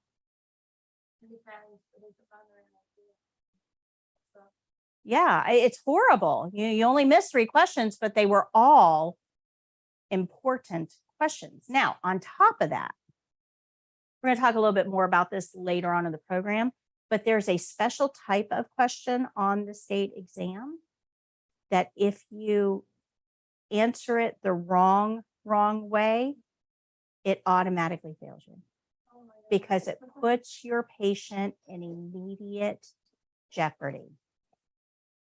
Do we see why that might be a problem? So we'll talk about that a little bit later on in the program, but it's called a critical concept question. And if you choose the right answer, great job. If you choose the wrong answer, no big deal. If you choose the wrong answer and it puts your patient in immediate jeopardy, it's an automatic failure. And they're usually safety questions. Now that's because, let's say we have a fire in this room. Okay. We get a fire in the trash can over there, right? There's a fire extinguisher right over there. I could walk over, small fire, grab the fire extinguisher, come over and put it out. But should I ever try to put out a fire with you guys in the room? What if it goes horribly wrong? Yeah, so what's the first thing we should do? Yeah, get everybody at patients and fire should never be in the same place at the same time. Right? So there's something that we remember when it comes to fire safety and healthcare. It's called RACE. Remove the residents, activate your alarm, contain the fire, close the door, and then if you want to play firefighter, try to extinguish it, right? But you got to do those other 3 things first. We can't just go straight to extinguish because if we're trying to extinguish with residents in the room and it goes wrong, yeah, they may breathe in the foam. There's a million things that could happen there. It's no good for anybody. So if you had a question on the state exam, there's a small fire in the room, what is your first action? And you chose remove the residents, great job, you got it right. If you chose activate the alarm, you got it wrong. If you chose contain the fire, you got it wrong. So pretty much the first thing is the residents. Absolutely. Absolutely. Yep. Or yell down the hallway or whatever you need to do. Hey, we got a fire in room 212. I'm getting the residents out and get your team to help. Remember, we're not an island. We always have a team. But if you chose extinguish, you would fail the exam off of that one question. Now, why would that be an issue? Why wouldn't they just give you a second choice? Okay, because in an emergency, you're absolutely right. It's serious. In an emergency, we don't have time to go look at a policy procedure book. We don't have time to ask, what do we do in this situation? We need to act and we need to know what to do without any outside influence. So if your first action is to try to extinguish it, you are going to put a patient in jeopardy. Does that make sense? Now, there aren't very many of those questions on the state exam. Most people get 1, maybe possibly 2, but they're all safety oriented and putting the patient in immediate jeopardy. Good? Make sense? Okay. Starting to see that the test isn't nearly as scary. So this is the feedback that you would get on the skills portion of the exam. So for each skill that's listed, everything that you see here is a deficiency, something that didn't get checked off while you were doing the skills. This you definitely want to review. It'll let you know where your own deficiencies are. Okay. So we're going to go through this real quick and then I will let you have a break. I forgot to tell you, I don't talk nonstop for 4 hours. It just seems like it. I do talk a lot. The first 2 weeks, man, I am talking nonstop. But I do give you a break, 15-minute break, somewhere around 10:30, 10:45-ish. We'll get a 15-minute break. And if you want to go get a drink or get something to eat, that's fine. No problem. You can bring it back in here. If you're a little late coming back in, I'm not that kind of a teacher, guys. Just come in, try not to be disruptive, but if you need to go out and get something to eat or drink, that's fine. So here you'll see all of the different checklists for all of the skills that we do. And they're all up here. They're on the back of that yellow. Can you hold that yellow camera plan set up right in front of you? Oh. Yep. They're on the back of there. So we have the checklists everywhere. Now, the problem with those checklists, can you pass that up to me real quick? The problem with these checklists is that they're written for RNs. As a student, you can read some of these and not know that what you did violated them because they're written for RNs. That's who's evaluating you. So what I did is I filtered these checklists through the RN brain, and I wrote out instructions for students to follow. Okay. And that's what your white book is mainly about. So if you turn in your white book to page 35,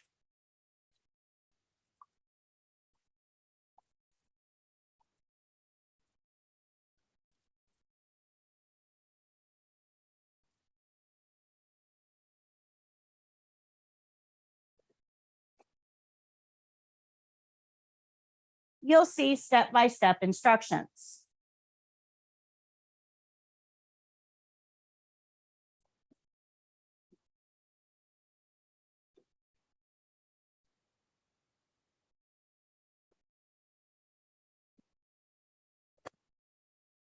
So this is the checklist for Pulse. Okay. If you look at the step-by-step instructions on page 35, if you had this in front of you and you went through all of those steps, you would get to check off every single one of these checkpoints. This is written for an RN. That is written for you. Good. But everything that I created was based on the actual testing standards. So that means that if you follow these instructions, you will pass the test. Good? Makes sense? At the top of the page, you see the care plan. What do we know about the care plan?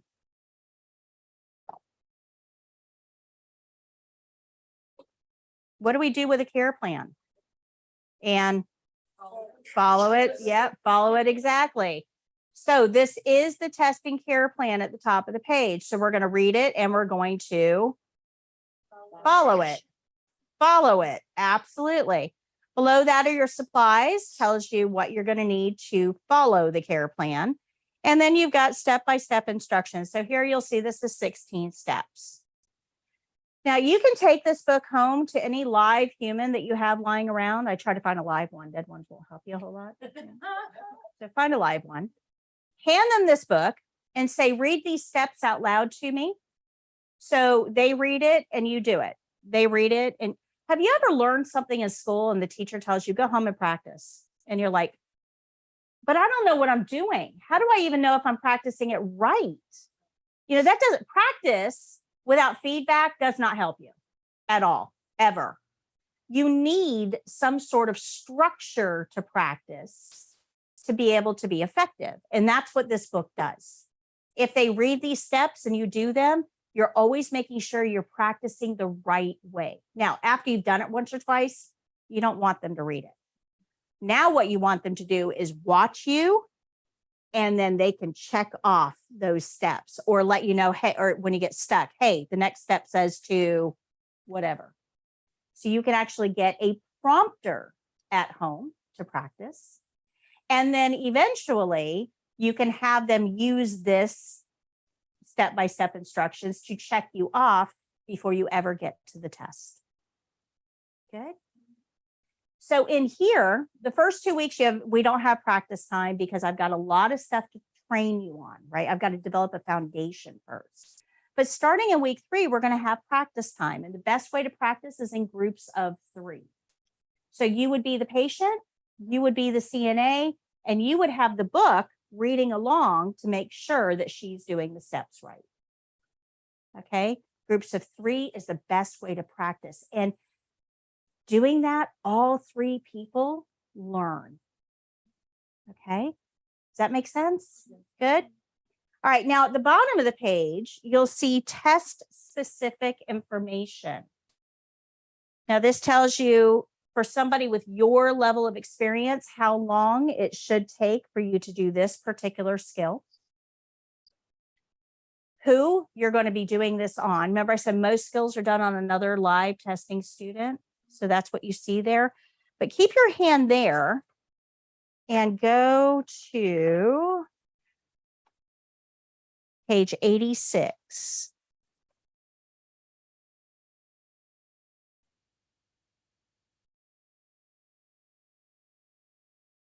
Do you see in that second spot, the second little icon, it has mannequin at the bottom of the page? Yeah, page it. Yep. So that tells you that this particular skill for the test is going to be done on a mannequin. So when you're practicing, you probably ought to practice it on a mannequin to get the best dress rehearsal with that. Okay, good. Go back to 35. It'll tell you whether the patient's going to be in bed or in a chair. There are some skills that start with the patient in a chair. And if you know that, you can set it up properly so that you're doing a dress rehearsal for the test. Then it tells you whether charting is required, what normal values are, and how far off you can be and still be accurate for the state exam. So this page has a lot of information on it. A lot of information, and every part of it is important. So we're going to go through these pages step by step as we go through the skills. Okay, good. Questions so far? All right, let's go ahead and take your break.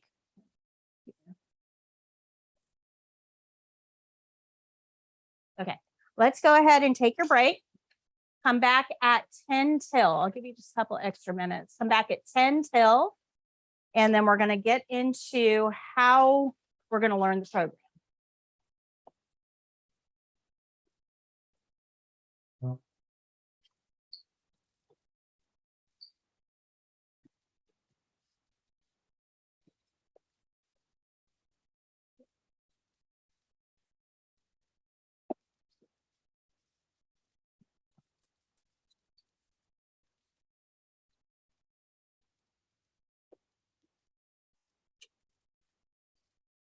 Brianna? Brianna? Probably, okay. I'll grab her when she comes in.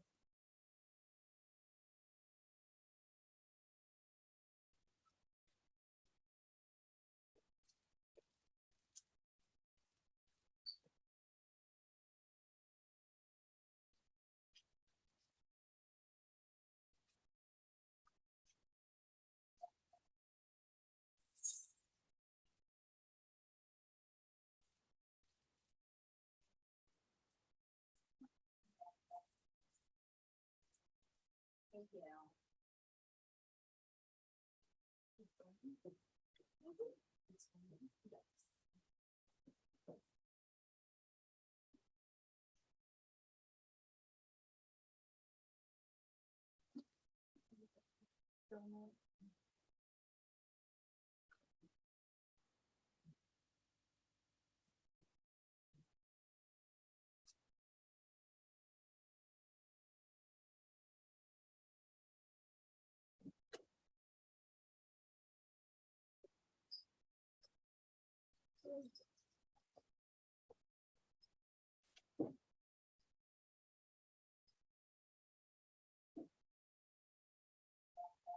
I think I missed the memo. Everybody's very blue. No one be the teacher.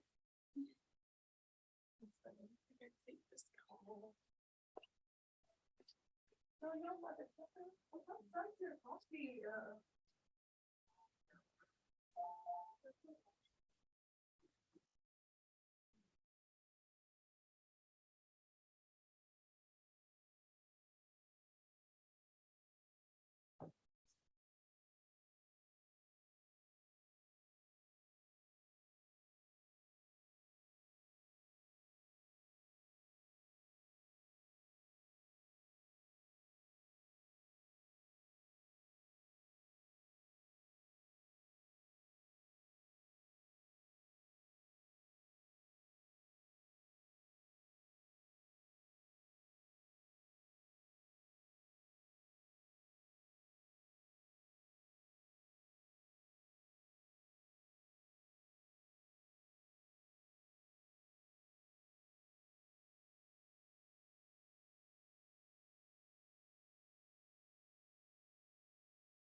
This room only has two temperatures, hot and cold. There is no in between. You'll see me come over and turn it on and off and on and off.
So.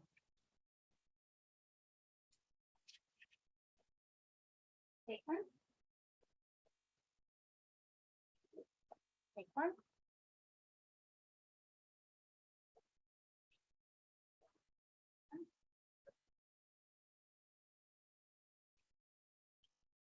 Sorry.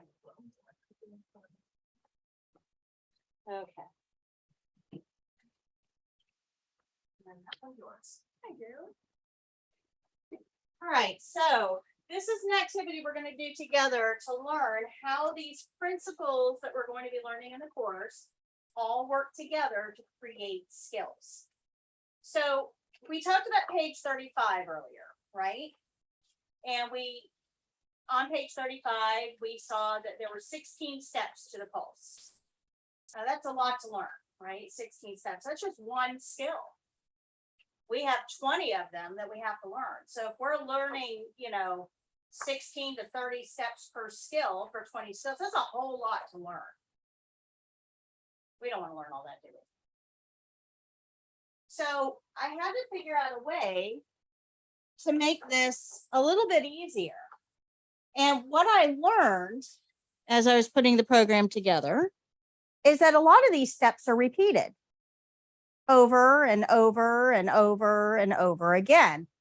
So I created a principle, and we've already learned one. We learned the skill rules. We learned that we follow the care plan, the whole care plan, and nothing but the care plan. We've learned that while we're following the care plan, we're going to make observations and report those to the nurse, right?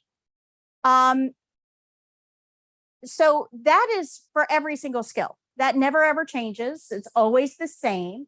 So it became a principle called skill rules. So it doesn't matter what skill we're going to do. We're going to read the care plan, follow it, report our observations to the nurse. Good. And you can see that on the back wall there in purple. Skill rules. So when I created that,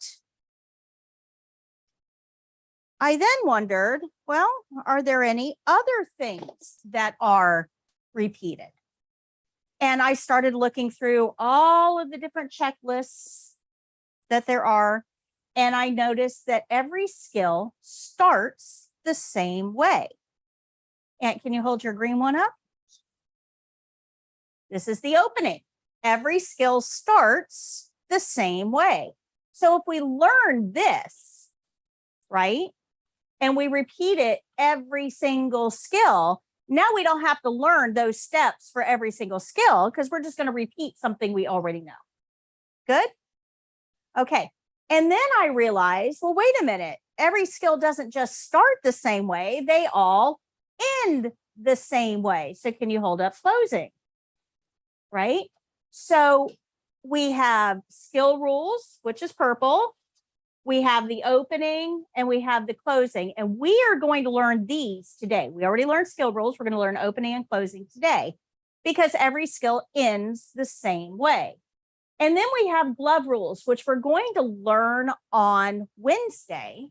But glove rules is going to be a part of every single skill that we do because we have to evaluate whether we need them or not. Good? Make sense? Good. And then there's, these are slippery. And then there's more. So you can see them all along the back. So we are going to learn in this class all of these different principles. We're going to learn the opening today. We're going to learn barrier and glove rules and privacy blanket and linen rules and scoot and roll and washing rules and basin cleaning and shoe rules and the closing. We're going to learn all of that. And that's going to provide a pretty good foundation to build skills on. Because every washing skill is going to be done the exact same way. Every mobility skill has things in common. Does that make sense? Good. So this is more like building blocks, and we call them principles. So by the end of the program, you will learn everything that's on that back wall. In fact, by next week, you will learn everything that's on that back wall, and you'll be able to recite them without having to memorize. I'm not about memorization because memorization doesn't really help you. You have to understand it and make it a part of you to be able to really apply it. And that's what I'm going to do for you. Does that make sense? So I'm going to give you a lot of stories and examples. We're going to talk about these principles so that we really truly understand them. And that way we can effortlessly apply them. But let's see how this process can be used to create a skill. So we're going to create a pulse skill. So let's start with checkpoint 1. Can you read checkpoint 1? Right, it's this one on there. Greet resident, address by name, introduce self. Okay, so that is the very first checkpoint for this skill. If we're going to take a pulse, this is the very first thing we have to do. We have to greet the resident, we have to address them by name, and we have to introduce ourselves. So which principle that you guys have in front of you, which one has something along those lines? The opening, that's right. So this would be covered under the opening. If we learn how to do the opening, we get that check mark. Provide explanations to resident. So this would be getting consent. Like we're going to explain what we're going to do and get their permission. Who has something on their banner that has something about getting consent? Okay, comfort is important. And that's going to be toward the end. But do you have something on yours about consent? Well, it says introduce yourself, describe skills, obtain permission. Obtain permission. Okay. So if we do the opening, we're going to get to check that one off too. Good. Now, number 3 is support. I'm sorry. I keep forgetting to do this. So there you can see how they're applied. Okay.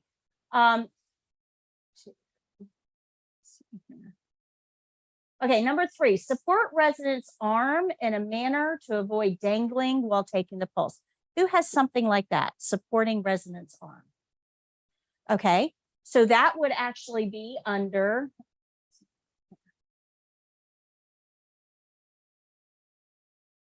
the pulse, always support arm. So you guys starting to see how we can put these principles together to build a skill? Okay, let's look at the next one. Use fingers, not thumb, to take pulse. That's going to be under the pulse one. Place fingers at radial wrist. So this is very specific to pulse, right? These steps, you're not going to find these steps in any other skill other than pulse. So you can see, there we go. You can actually see that these are on the pulse banner. So if we put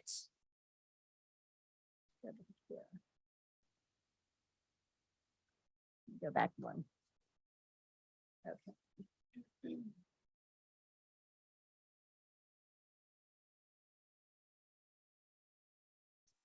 Okay, so we have a whole bunch that are pulse specific, and then we get down toward the bottom where it has refrain from touching residents before hands are clean.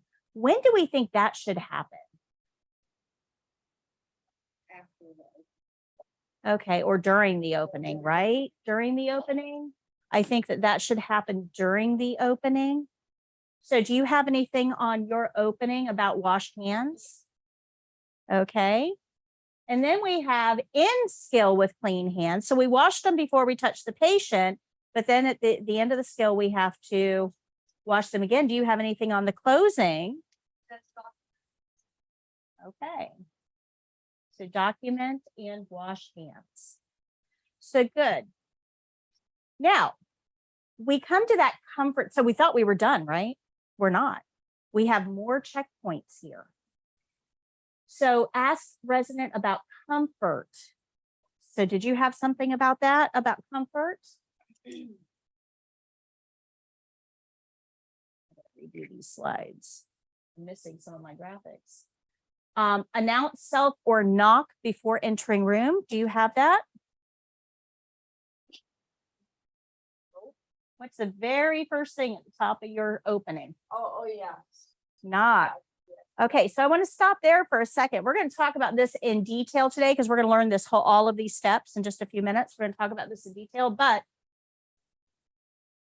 that is one of the most important steps, and it's one that gets missed frequently on the test. It has its very own checkpoint. That's how important they think knocking is. Now, in healthcare, we tend to kind of gloss over this, right? These are patients in our setting. The door is open. Why do I have to knock? I mean, they should expect that I'm coming in. Privacy, that's right. So let's go back to what we talked about a little while ago, right? About the patient experience. These patients are alone. They're worried. They're frightened. They don't know who we are or what we're planning on doing. Because remember, most people there are trying to hurt them, right? So they have a lot of reasons to be fearful. Now, can you imagine finally drifting off, finally getting to close your eyes and drift off, and you hear a noise and your eyes snap open and there's a stranger standing over you with a sharp object? How comfortable would that be? So knocking is super important, and that's primarily because our patient needs to feel somewhat safe in that space. So if I leave a room, even if I'm turning around and going right back in, I'm going to knock on that door as I enter. They have the right to know when somebody's invading their space. Now, that is a hugely important step. Every skill starts with the opening, and every opening starts with a knock. You're going to hear me say that a lot. This is super important. So what you need to understand is all of these steps that we've seen, right? All of these steps, they aren't judged equally. They're judged on a weighted scale. So that means that some of the steps are going to count way more than others do. So let me give you an example to clarify this. Let's say that we are going to brush her teeth, okay? She's laying down. Is this a safe position for her to have her teeth brushed? So what do we need to do? Yeah, get her sit up. I mean, you can either put the head of the bed up, you can get her sitting on the side of the bed, out into a chair, whatever our care plan is telling us to do. But we got to get her sitting up somehow, right? Lots of ways to accomplish that, but we got to get her sitting up. Because if we don't, she could choke and die. So that's a pretty important step, isn't it? Okay. Now, I don't know about you, but when I brush my teeth, I'm usually standing over a sink. That way, anything, all the foam and stuff can kind of drip down in the sink, right? Because it's not a very, it's a messy process. It's not a very neat and clean process, right? So brush, brush, brush. You got all this foam in your mouth. You got to rinse. You got to spit, all that. Well, if she's sitting in bed, she's sitting up, not leaning forward. where is all of that foam and toothpaste going to go? Yeah. So it's probably going to get onto her clothing. What could we put on her clothing that might protect it? Yeah, washcloth, a towel, something, anything, pick something. But we want to protect her clothing, right? So that is a checkpoint. Protect the patient's clothing. So putting the head of the bed up, that's a checkpoint. Protecting patient clothing, that's a checkpoint. But has anybody died because they got toothpaste on their clothes? No. So which of those do you think are going to count more? Putting the head of the bed up or towel over the chest? Head of the bed up. So do you see how they're weighted differently, right? Well, believe it or not, this checkpoint right there is weighted heavy. Heavy.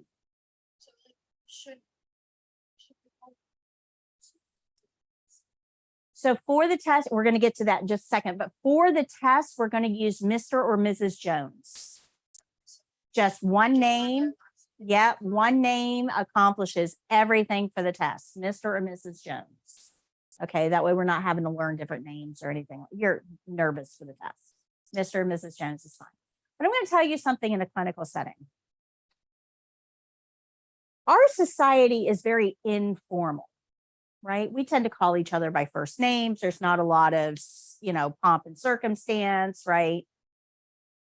But when it comes to healthcare, there really does need to be some separation, a professional divide there. Does that make sense? So when I'm approaching a patient, no matter what setting I'm in, when I'm approaching a patient, I always use their last name, as long as I can pronounce it. Okay. So, Mr. Rinskowski, right? And if he says, oh, no, call me George, then from then on, I now have his permission to use his first name, right? I've shown him the appropriate respect, but I am a Southern girl. I can't just call him George. I am going to call him Mr. George. And that helps set up that we aren't friends. This isn't a friendly relationship. This is a professional relationship with boundaries. Does that make sense? Does that answer your question? Yeah. It's not required that you do that, but it is strongly encouraged. Yeah, and patients will tell you what they want to be called. Now, my mom is a great example of this. My mom's name is Catherine, but if you call her Catherine, she's going to think she's in trouble because nobody ever calls her Catherine. She goes by Kitty. Yeah, cute. But my oldest son, it was her first grandbaby, when he was not quite a year old and learning how to talk, he couldn't say grandma. He said Emma. Emma. So her name then became Emma. So now if you ask her, what would you like to be called? She'll tell you Emma. Because that's what everybody calls her. Kitty is her name, right? But she prefers Emma. And she'll tell everybody that whole story. And that's okay, because now we can connect. I can learn a little bit about her.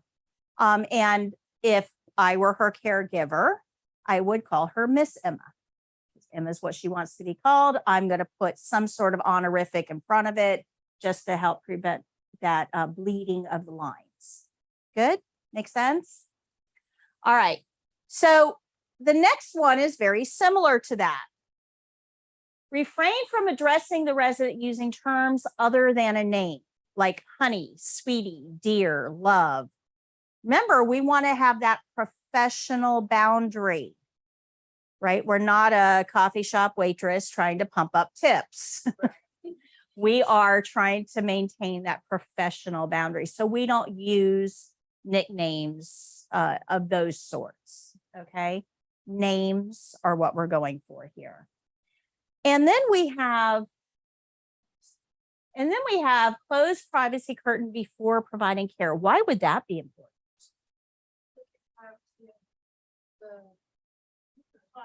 So they don't film. Right. Remember, they are in a strange place surrounded by strange people, not dressed for company.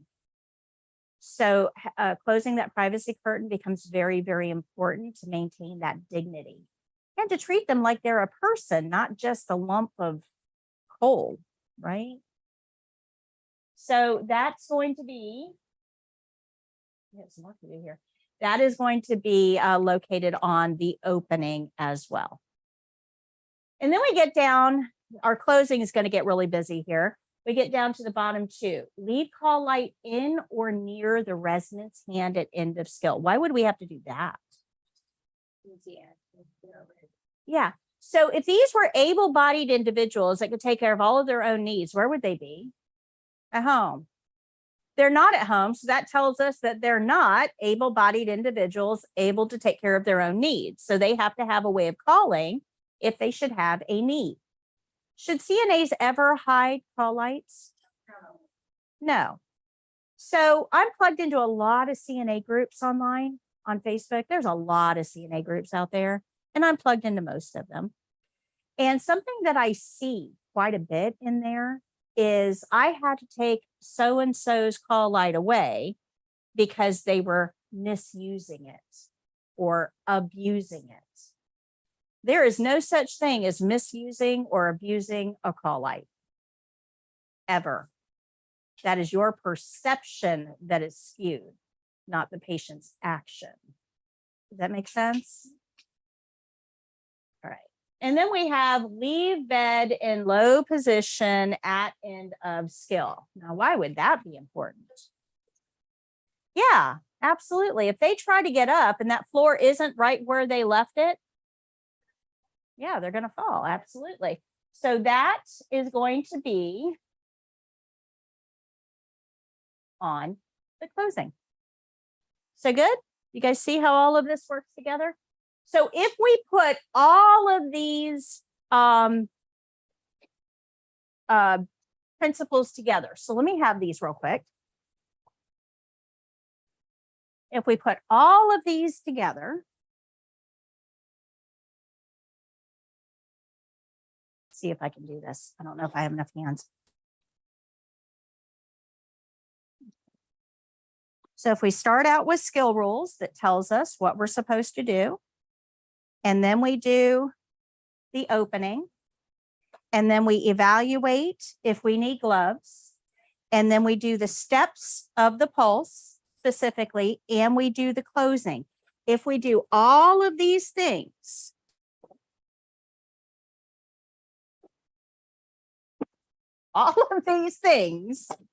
we have now created pulse. And boy, it's a whole lot easier just to learn 5 things than it is to learn 16, especially when all of these, except for this one, are going to be repeated over and over and over again. Good. Do you see how we're going to start to learn the skills? It really makes this whole process super easy. Now, this is an activity that's always here for you. You can take a look at the different checklists. You can see all of the principles involved. You can pull those principles and read through them. And if you line them up just like I did, that creates the skill. Okay.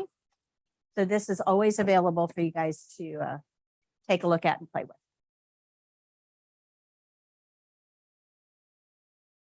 All right. So as a CNA, we follow the care plan, the whole care plan, and nothing but the care plan. We've learned that. But then there's this over here. CNAs do normal. Now, normal means routine tasks on stable patients according to the care plan. CNAs do normal. Who do you think does abnormal? Nurses. So if it's not normal, you're not doing it, right? So we start out with the care plan. We know CNAs do normal. And then we have principles guide performance. Now, that means that everything that we're going to learn on that back wall is going to tell us how to do the skills. Washing skills always done the same way. We're going to learn when to use a privacy blanket. We're going to learn not to hold linens against your uniform. We're going to learn the closing, right? All of these principles tell you how to do the skills.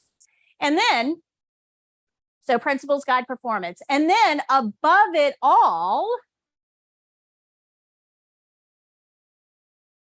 there we go. It's always about the patient, right? So when we're interacting with that patient, we have to keep this in mind. It's always about them. And then, of course, we report all observations to the nurse. So if you look at this, these 5 things, this is what creates your scope of practice. As long as you're inside of that, you're following the care plan, it's a stable patient and a routine task, you're using the principles, you're reporting observations to the RN, and you're treating the patient like they matter. As long as you're doing those 5 things, you will never get in trouble. You are in your scope of practice. Now, if you're not following the care plan, the bottom's going to fall out from under you. If you're doing something other than normal, you're outside of your scope of practice. If you're not following the principles, you are outside of your scope of practice. If it's not about the patient, that means that it's centering on you. That's not what we're about. And if you don't report your observations, that means that we're not complete. We didn't do the entire job. Does that make sense? This, guys, these 5 things is what the written test is all about. That's what the written test is all about. Understanding the importance of the care plan, understanding why we do certain things that we do, understanding the types of patients that we care for, knowing how to report observations and what to look for, and maintaining patient rights. That's what the test is all about. I'm going to teach you as we go through this program, little by little, all of my lectures, all of my anecdotes are going to be designed to get you what you need for the written test. But not just for the written test. I want you to maintain it when you're out there, because I will be the body in the bed one day, right? All right, so I told you earlier, page 8 and 9 was about delegation and liability. I said that we were going to come back to this. So let's come back to this.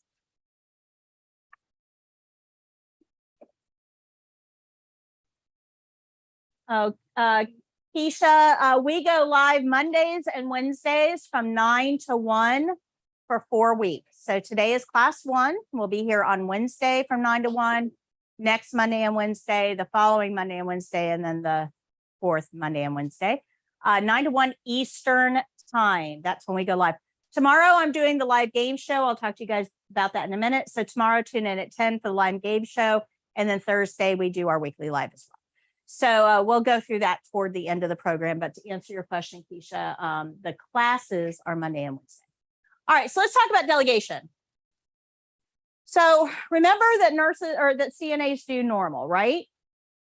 Well, normal means something you've been trained to do, something that you know how to do, and the patient is stable. And you really don't have to think because care plan is telling you what to do. You're just going to go do it, right? Everybody with me? Got it? Okay. So if the nurse asks you to do something that you haven't been trained to do, that's right. Yeah, you can't just YouTube it, right? That's not training. YouTube is not training. So you need to be trained to do additional tasks, but you can be. Let's say the nurse says, hey, I want to teach you how to take out a catheter. You can be trained to do that. Perfectly okay, but you can't just wing it, right? Yeah, absolutely. So you can say, sure, I'm willing to learn how to take out a catheter because that's what's needed in this clinical setting. Now, that's important because not all CNAs do the same job in all settings. So let me give you an example. Let's say that you work in mental health, right? And CNAs can work in mental health. So you work in mental health, and they are going to train you how to run group therapy sessions.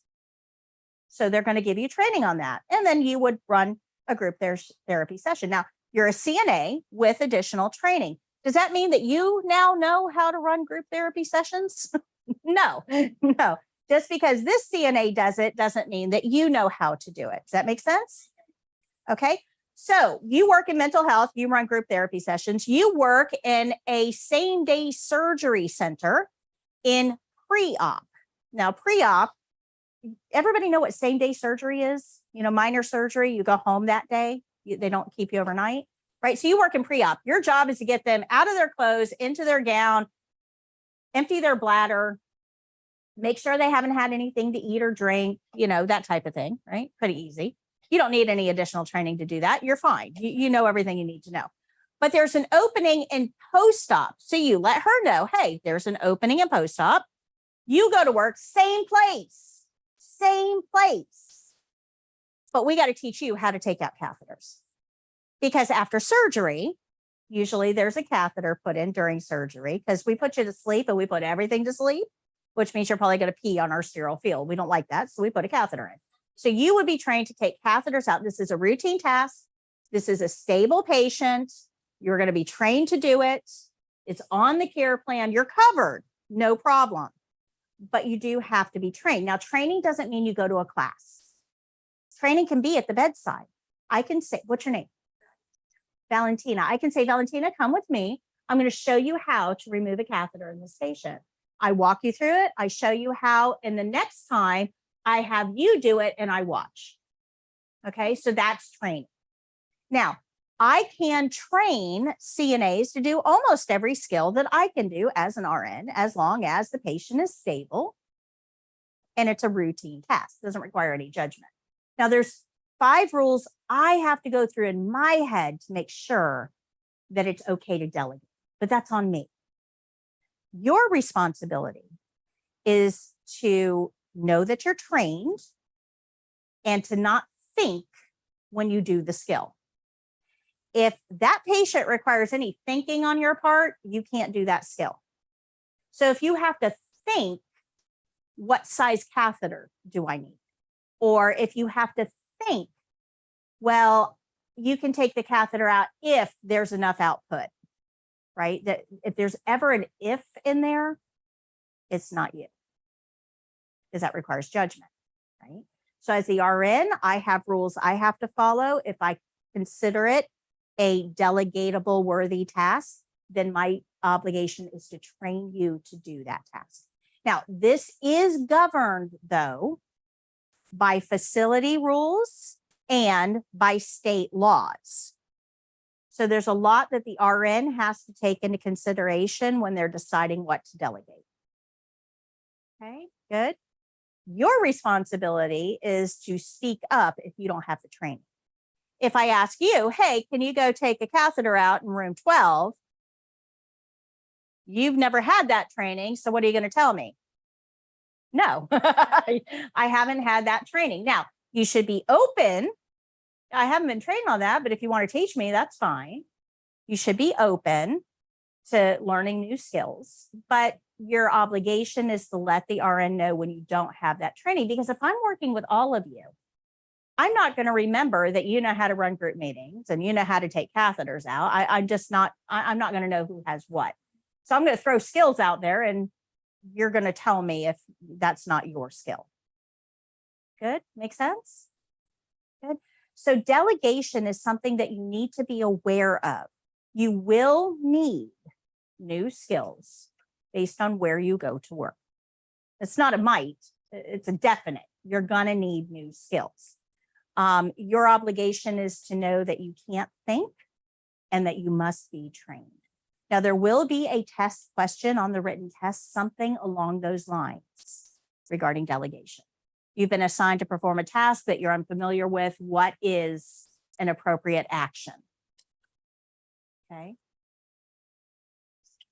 I see right here, it's asking the question about pills and stuff. And like, if I don't have training on that, but it's kind of self-explanatory, do I still have to say I don't know how to do it? Okay, so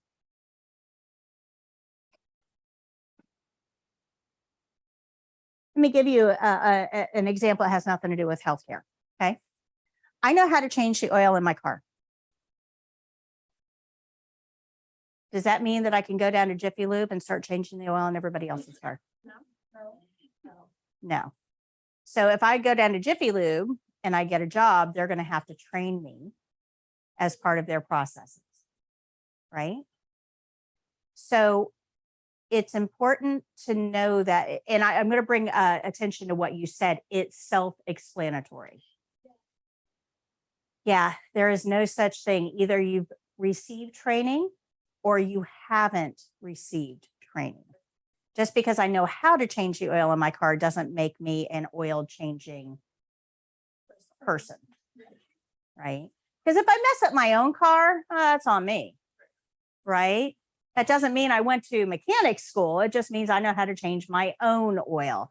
I know how to give myself my own pills. I know how to give my family, I can read a prescription and give my family their pills. So in our minds, it's self-explanatory, but if you haven't received training, can you do it? They should show you, absolutely. So that's a very good question, and that might show up on the state exam. We are not training to give pills. So even though you know how to read a medicine bottle, does that mean that you've received training? So very, very important that you understand that before the written test. Okay, good. Questions? All right, so when it comes to delegation, remember that nurses can delegate. They have a whole list of things they have to go through in order to find out whether the task is delegatable. But once they come to that conclusion, they can train you, and then now you can perform that particular skill. And that is called delegation. Delegation rules are not the same in every state. Please be aware of that. So if you move to a different state, delegation rules can vary. Florida's pretty wide open. There's not much that I can't train you to do. Other states are a little bit more closed.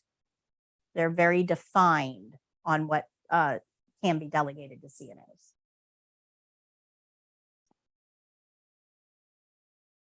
Okay. So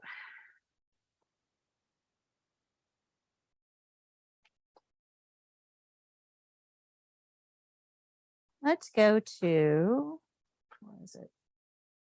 Page 20.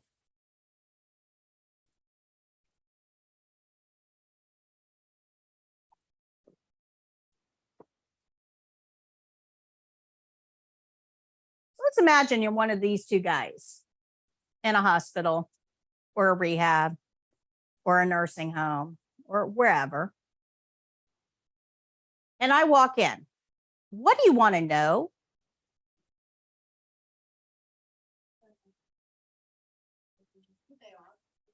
Okay.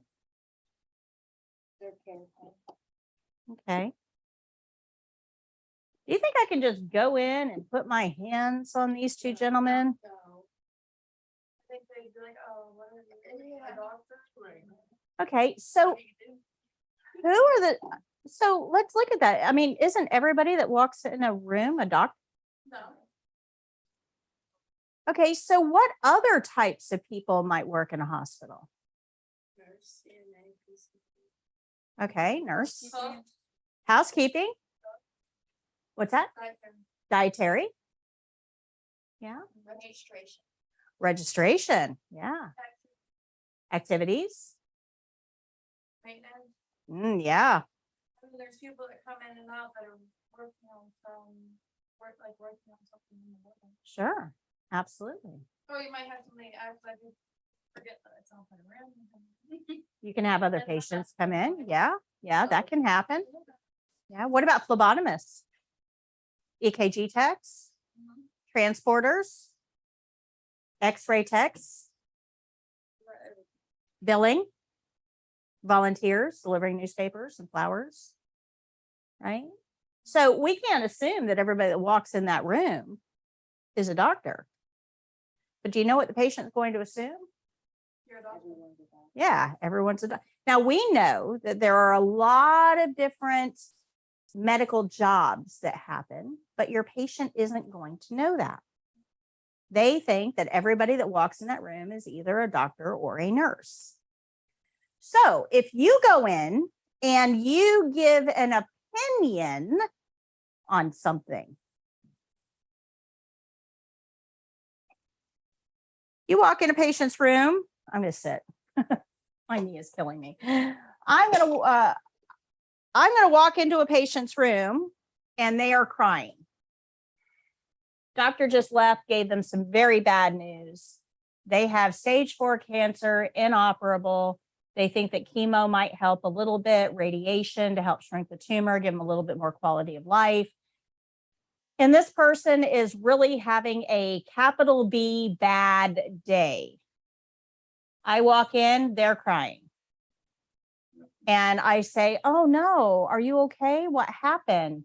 And they start with, oh, the doctor just left. I have cancer. They're talking chemo, radiation. I don't know what to do.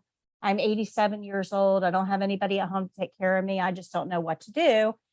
If I give an opinion on this person's situation, I am dispensing medical advice.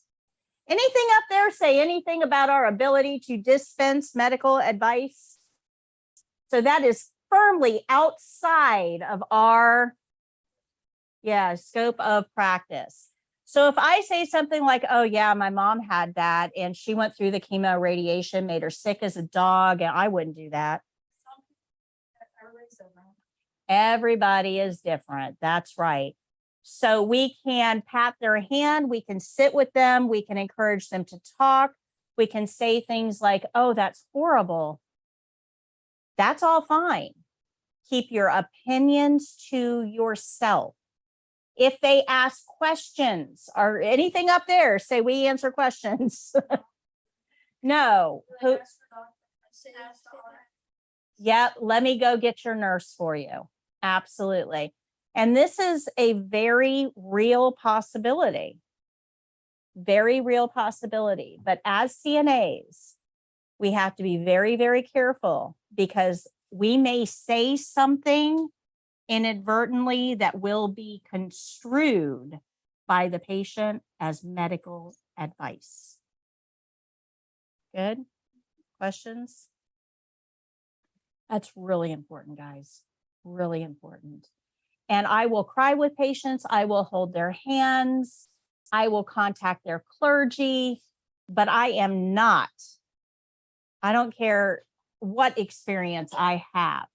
I will not pass my experience on to my patient. Okay. Good. Okay. All right. So let's learn how we're going to go through this program. So in front of you, you have a syllabus.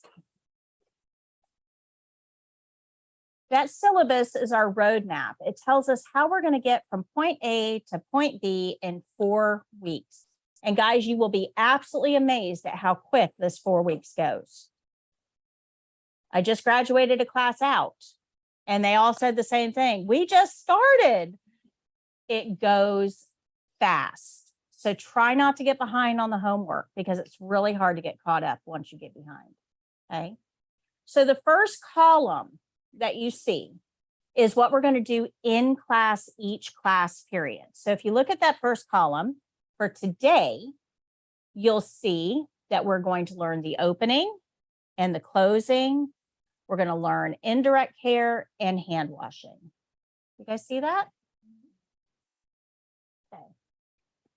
The second column goes over lessons that I'm going to talk about while we're learning those skills. So today, I do have to stand up so today we learned about the CNA exam, right? We learned about delegation and the differences of our patients. We learned about testing care plans, which are those yellow things. And we've learned about all of the principles and how we're going to use those to create skills, right? So these are all lectures that I give to help us learn these skills. Now, the third column is the dreaded homework column. Nobody likes it. I get it. I do. And that homework column says blue book. we just switched to the brand new yellow book. So when you get home, I haven't changed syllabus. When you get home and you see blue book, just please remember it is yellow. The cover has changed. Same book, new edition. So you're going to go home tonight and read chapter 1 in your yellow book. It's about 20 pages. It's not hard, guys. It's written at a 5th grade level. There's lots of pictures. The writing is big. The words are small. I mean, it's not real hard to get through. Yeah, it's really not bad as far as textbooks go. But you're going to read the first chapter.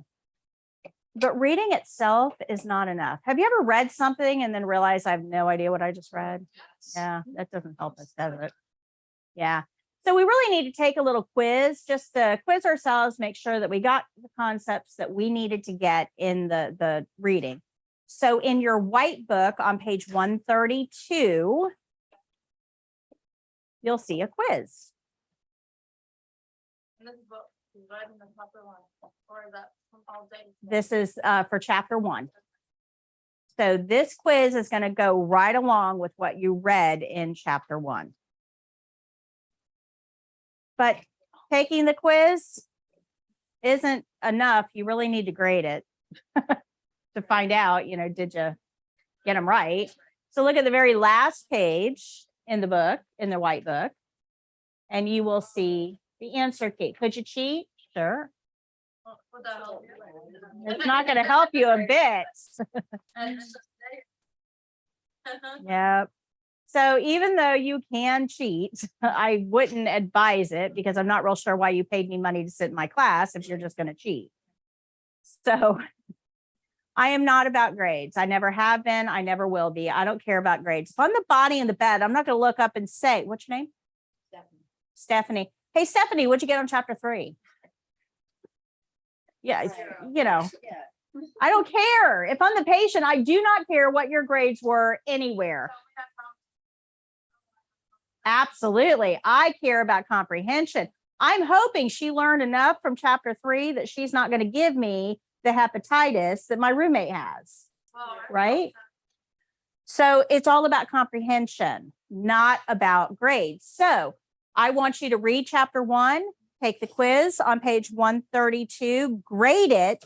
And when you come back into class on Wednesday, I'm going to go down my syllabus. I'm going to read all of your names out, and you're going to tell me how many you missed. And then I'm going to ask you, okay, do you have any questions on the ones that you missed? Is there anything I can help explain to you? Okay. Yep. Yeah. I'd rather not sit here and do a textbook. I'd rather watch somebody and I use something and do it. Right. And that's what the class is about. Yep. That's what the class is about. But we do have to do some homework reading as well. But I'm going to let you do the reading on your time, not mine. I don't need to sit here and watch you guys read. I'd rather do stuff while we're in here. Good? Questions? Okay. All right. And then the last column, this is my wish list. Okay. We aren't going to get to all of this in every class, but I'm going to try. It depends on time. We did the care plan activity on page 12. You guys remember that? We've talked about, well, we haven't done that yet. We're going to talk about corrections in a minute. So the rest, skills grading, we talked about. We did do that one. Okay, we talked about deficiencies and how they count against you. But these other 3, corrections are our friend, indirect care, and warm, dark, moist, I'm still going to get to. I am not done yet. We still have an hour and 15 minutes, so I still have time. But if I don't get to them, then you're going to need to read those pages on your own. Okay, so that's information that you need that I, for whatever reason, didn't get to in class. Okay, good. Questions? All right, so this is our roadmap. This is how we get from here to there in 4 weeks. So if for some reason you don't come to class on Wednesday, you need to go through this and see what you missed. Now, remember that you can always watch live on YouTube. And we'll have the link for you in today's wrap-up email, but I'm branded everywhere. It's youtube.com for your CNA. Okay, I'm branded everywhere. So you guys probably don't know this because we're in small Spring Hill, right? We're a small town, right? We are the #1 CNA training resource on YouTube. We just hit 100,000 subscribers. So I've got 30 million views. My book, that spiral book, is used by schools, colleges, universities, hospital systems, nursing homes all over the country. We are one of the largest CNA training providers in the nation. And it's kind of hard to, because we're very small right here, but we have a huge national impact. Now, the reason for that is that I'm very good at breaking down these complex topics into super easy to understand lessons that are going to stick with you, not just when you test, but out there in the workplace as well. Okay. So you can join us live on YouTube on Wednesday, or you can just go watch the videos because I have videos on my website for each of these. I have classroom lectures and I have instructional videos. So I've got a lot of ways for you to review the information, but make sure if you miss a day, make sure you go through all of these 4 columns for that day. Good. Questions? You'll notice next Monday, I need you to bring your blood pressure cuff and stethoscope to class with you. Okay. We're going to learn blood pressure next Monday. All right.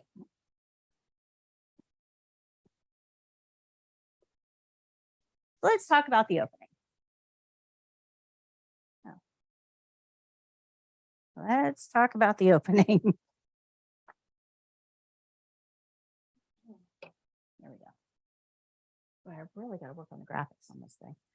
All right. So every skill is going to start with the opening. And every opening starts with a knock. And that's important. So our opening has a very defined pathway. There's multiple steps and they have to be done in that order. Okay, very defined. Good? All right.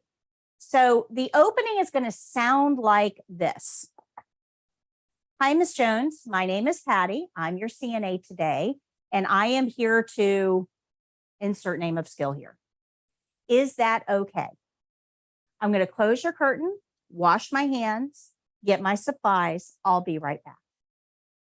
Okay. We're going to say that for every single skill. You are going to know this so well that you'll be saying it in your sleep. Okay. I'm going to go through each part of it individually. Yeah, okay. Sorry, when I started working in senior helpers, when I come in, I go in anywhere. I know if I'm at the bar, I'm like, oh, hi, this is, since some of them have dementia, I'm like, listen, before I'm going to do this to you, and is it okay? Like, I gotta make sure that it's okay, because some of them, I've gotten bit, I've gotten hit, they're just like little kids pretty much with dementia. I feel like it's like my 2-year-old. Well, let me give you an example. Yeah, let me give you a slightly different viewpoint to that. Okay. So you speak English, right? Yeah. Do you speak Russian? Okay. So if you go to sleep tonight in your own bed, and when you open your eyes tomorrow morning, you're not in your room. You look around and nothing is familiar. You don't recognize anything at all. Now, none of the people around you speak in a language you can understand. None of the people that are familiar to you are there. You are in a strange country, surrounded by people speaking a strange language, nothing familiar. What are you feeling? Scared, lonely, anxious. Yeah, all of it. Do you think you might be angry? Yeah. Do you think you might be distrustful? So these strange people that are speaking a language you don't understand now come up and put their hands on you. What do you think might be happening? They're in fear. They're trying to hurt you. They're scared. You have to like reassure them you're okay. Right. And that's exactly what's happening with dementia, guys. I got trained in doing it. It's a lot harder, and I told them I was like, you can pay a lot good money doing with them, but I told them I was like, let me get out of the CNA class first because I want to be like totally. I worked one. She was throwing stuff at me. I was like, okay. I was like, it's okay. I was like, I understand it's new. I was like, okay, yep. I want to get more into it. Yeah, we need to understand that dementia is not just forgetting. And that's a very common misconception. People think that dementia people, they've just forgotten stuff. Dementia is a total unwiring of the brain. So everything is different. They don't recognize people, places, things. They may not recognize language. They may be extremely fearful. So when we're working with dementia patients, we're going to have to work really, really hard to find that common ground. And if we don't, yeah, they can certainly bite or kick or hit or scratch because they're scared out of their minds. And that's a very understandable reaction, right? So if we have a dementia patient that is acting aggressively, we need to take a step back and realize that they're not giving us a hard time, they're having a hard time. So we're going to take a step back and see if we can readjust our communication to maybe find some common ground to meet on. And do dementia patients, do they sometimes like lose sight of like what year it is or like? Yes. Oh, Right. absolutely. Yeah, because I'm just wondering what to do with things like page. So, you back off. Yeah, you want to evade. Like, if you do that, CNA isn't like, oh, you had to get trained to do that. I had to go to an all-day class and then I spent like 3 whole days doing it. I'm qualified for it. Like you have to, like you said, you have to get qualified for certain things. I can do that, and like there's certain things that I can do, like she said, and there's certain things that people can't do. So it's just now I did it the one time and I was like, oh wait, I want to get more input before I get back in that situation again. And that's what I told them. You never want you never want to be hit, right? You want to avoid injury to you and to them. So you want to back up, but you have to check your approach, right? And it always falls back on you. We can't change them. We can't fix the dementia, right? So we have to, the only option then is to change our approach. So we have to look at, what might I be doing that the patient is perceiving as threatening? Mine was in the Army. So like the way I came in, he thought like it went back. He thought he was in the Army and everything like that. So I said, oh wait, what Army were you in? Like I gotta rehold it. Build a rapport. Yeah. And then once you get in there, you're good from there. I mean, the next day you're gonna be new. I'm like, oh, who are you again? But you gotta do it all over again. It sucks. Like, let's say I work overnight, shows my patient. I'll go in there to change her and check on her. First thing she says to me is like, oh, I gotta get ready for school. Like, what's the right way to like respond to that? Like, just like little things like that. Or she'll be like, tell mom that I'll be out at this time. I'm like, okay, like what's the right way to go? Well, that was in her Yeah, and mind. so we never want to contradict. Right. Okay. So let me give you a good example. So you're drinking Dunkin', right? Yeah. So who here likes Starbucks? Okay. So if you turned around and you told her, Dunkin' stinks, Starbucks is where it's at, right? Is she going to cooperate with you? No, because you've automatically set up this adversarial relationship, right? So with dementia, if you've got somebody who is fixated on something, if you contradict them, you are now telling them they're wrong and they're going to dig in, right? So we don't contradict. Now, we don't want to, Also go along with them. we don't want to overboard, Yeah. right? because We they're can like, be "Where's my mom agreeable. Yeah, we Okay, can be I wonder. agreeable. And then we redirect. Right. We Okay, I try to like get that. them interested in something else or talking about something else or whatever. Now, if they're having a delusion that is causing them immediate distress, they see a big hairy spider on the wall over there and they're, reacting to a very negative delusion. Well, then we'd want to redirect quickly. We're not going to feed into that and go, oh yeah, that pet spider is hairy. He's my pet spider. You don't want to feed into a negative delusion ever, but we don't want to really acknowledge it either. You don't want to tell them, you're crazy. There's no spider there. What's wrong with you? Because they're just going to dig in. I mean, to them, it's very, very real. So what we want to do is just try to get their mind on something else. We're going to redirect. And like, I'll be in there about a changer and she's like, oh, I gotta get up. It's time for dinner. It's 3 a.m. I'm like, or what does she say? Or I'll get very simple. She'll be like, oh, I need to help Shirley do something with the clothes. And I'm like, well, Shirley's sleeping right now. I will relay the message to Shirley so y'all can do that in the morning. Let's just change like your briefs right now. Get that over with. Is that a good approach? And that's awesome. That is an Okay. awesome approach. Yes, Okay. absolutely. That's what I check. I'm just like, okay, we can get ready for school, but you gotta sleep a little longer, okay? Type thing like Yep. that. Or I Yep. gotta And change your that's, briefs first, like, yep. okay. And that's perfectly okay. And again, you're redirecting. Right. So that's very, very good strategy, actually. Very Just try to good. go along with them for a little bit, but I'm like, all right, we've got to change you first, and then maybe we can get to all that. Like usually by the time I'm done changing her, telling her, she's ready to go back to sleep. you Yep. know? Yep. Okay. No.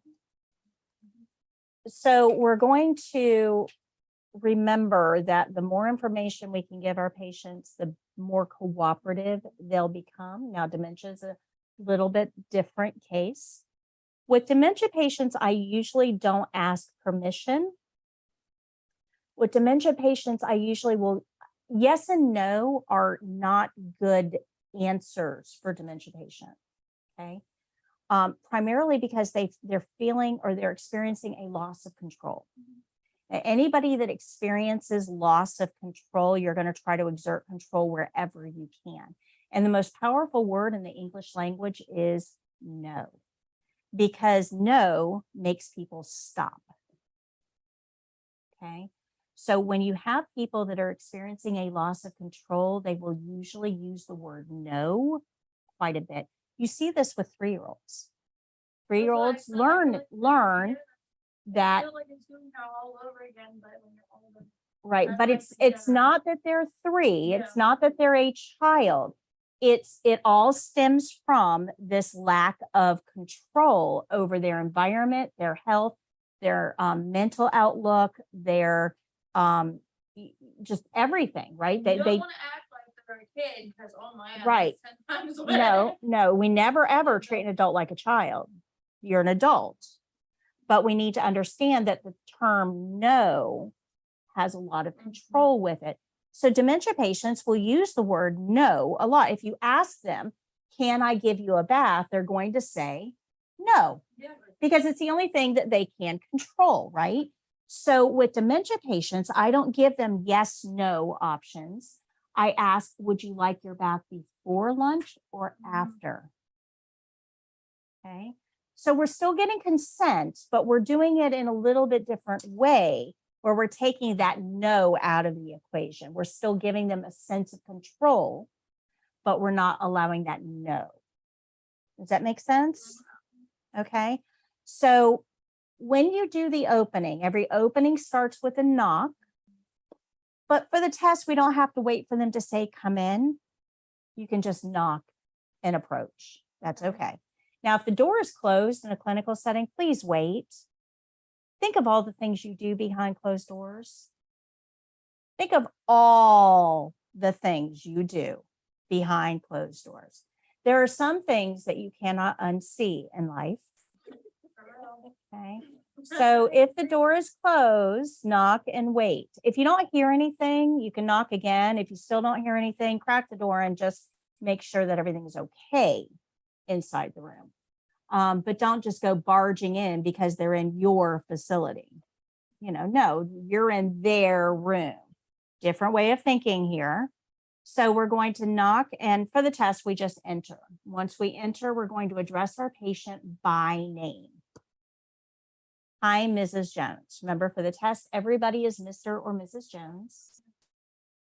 And then we want to tell them both who and what we are. We can't just say, hey, I'm Patty. So who's Patty? Are you the person that brings the cookies? Or are you the one that brings the needles, right? So I need to know your title to understand the role you're about to play in my life. So, hi, I'm Patty, your CNA today. Now, somewhere in there, I like to ask, how are you today? How are you feeling? How's everything going? I want to get a sense of where my patient is at mentally and physically. Because if I have a task planned and they have a horrible headache, that may derail my task plan, right? So I usually like to ask, how are you doing today? How's everything going? And let them tell me. Hopefully they're going to say it's fine and I can move along. But it's a good practice to get into rather than, closing the curtain, washing your hands, getting everything set up, and then find out that you can't do whatever it is that you were planning on doing because the patient's about to throw up all over you, right? So it's a time-saving effort, but it also makes the patient feel cared about as well as cared for. And that's a big deal, right? So, hi, Mrs. Jones. My name is Patty. I'm your CNA today. How are you? Then I'm going to tell them what I'm there to do. I am here to insert name of skill here, right? What am I there to do? Now, for the test, you can actually read it right off the care plan. I am here to transfer resident from bed to wheelchair. Read it right off the care plan if you need to, but in most cases, it's best to put it in your own words. I'm here to get you out of bed and into the wheelchair. But you do want to maintain professionalism, right? So if we're going to do peri-care, we can say I'm going to do peri-care. We could say I'm going to do personal care. I can say I'm going to clean you up down under. I wouldn't want to say I'm going to clean your hoochie, right?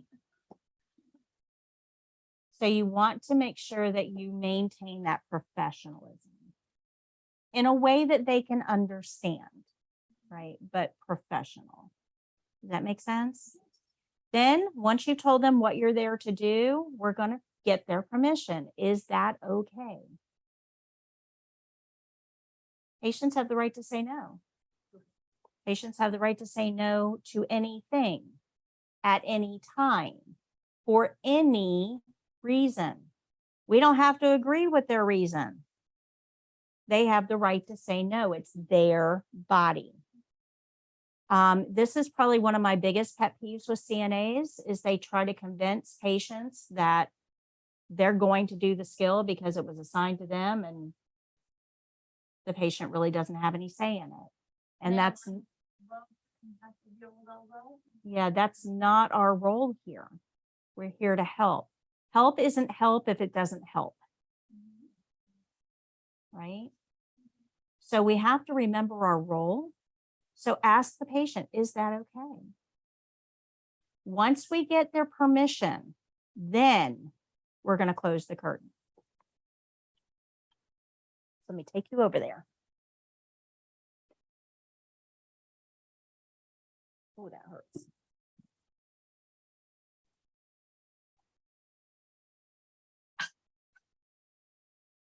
Give me a second. Let me set this up.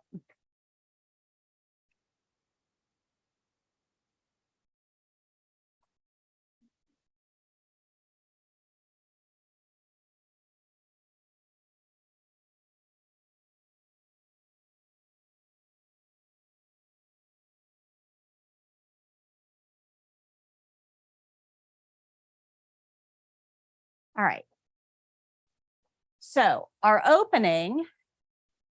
Hi, Miss Jones. My name is Patty. I'm your CNA. How are you? Great.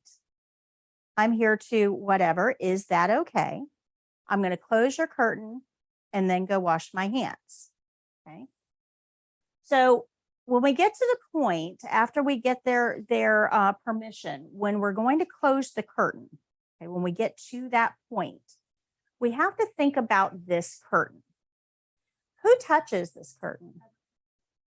Everybody, patient, visitors, staff members. Do you think that all of those people have clean hands when they touch this curtain? Let's talk about the patient for a second. Patients in bed scratch what itches. And then they touch the curtain. Patients in bed cough, and those secretions will fly onto the curtain, right? If they vomit, those secretions will splatter onto the curtain. Visitors, when they come, they pick their nose or scratch their butt in the elevator, and then they touch the curtain. Healthcare workers, though, as gross as all that is, healthcare workers are way worse, because we empty the urine drainage bag and we have all that urine on our hands, and then we touch the curtain. So can we consider these curtains clean? No, in fact, they're only taken down and washed about once a year. Now, they are sprayed with no shade on housekeeping. They are sprayed with disinfectant between patients, but I'm not trusting my life to a can of Lysol, right? I mean, Lysol's good, but So if I touch this curtain, what do you think my very next action should be? Yes. So those two things should now be tied in your brain forever. If you touch that curtain, what are you going to do? I'm gonna go. I'm like, oh, I don't want to do that. Yeah, once a year. Okay, so makes sense? Everybody good with that? All right. But I don't just want to close that curtain and then walk away. Because remember what I've told the patient, right? Knock, knock, knock. Hi, Miss Jones. My name is Patty. I'm your CNA today. I'm here to do something with you. Is that okay? Yes? All right, close curtain, and now I'm gone. So your patient's like, where'd you go? Am I supposed to follow? And you'd be surprised at how many patients will try to get out of bed and follow because they think they're supposed to go with you. So don't just close a curtain and disappear. You need to let them know where you're going and why. All right, Miss Jones, I'm just going to close your curtain, go wash my hands, get my supplies, and I'll be right back. Now that patient knows there's nothing that they need to do, they can just lay there and relax until I return. Okay. Now, why don't you think I can go get my supplies now? Why wouldn't I get my supplies before I wash my hands? I mean, depending on where you're working at, some like the nurses station, they put it on on the door. So right when you're going to walk in, you can read what you need to do. I mean, Yeah, but you don't want to get contaminated, yeah. like get germs on it. Okay, so I need my supplies to be clean, right? So in order to keep my supplies clean, what do my hands have to be? Yeah, so we have to make sure we're doing this in the right order. We close the curtain, wash our hands, get our supplies. Has to be done in that order, never any other. Good? Okay. So now, let me show you how to wash hands.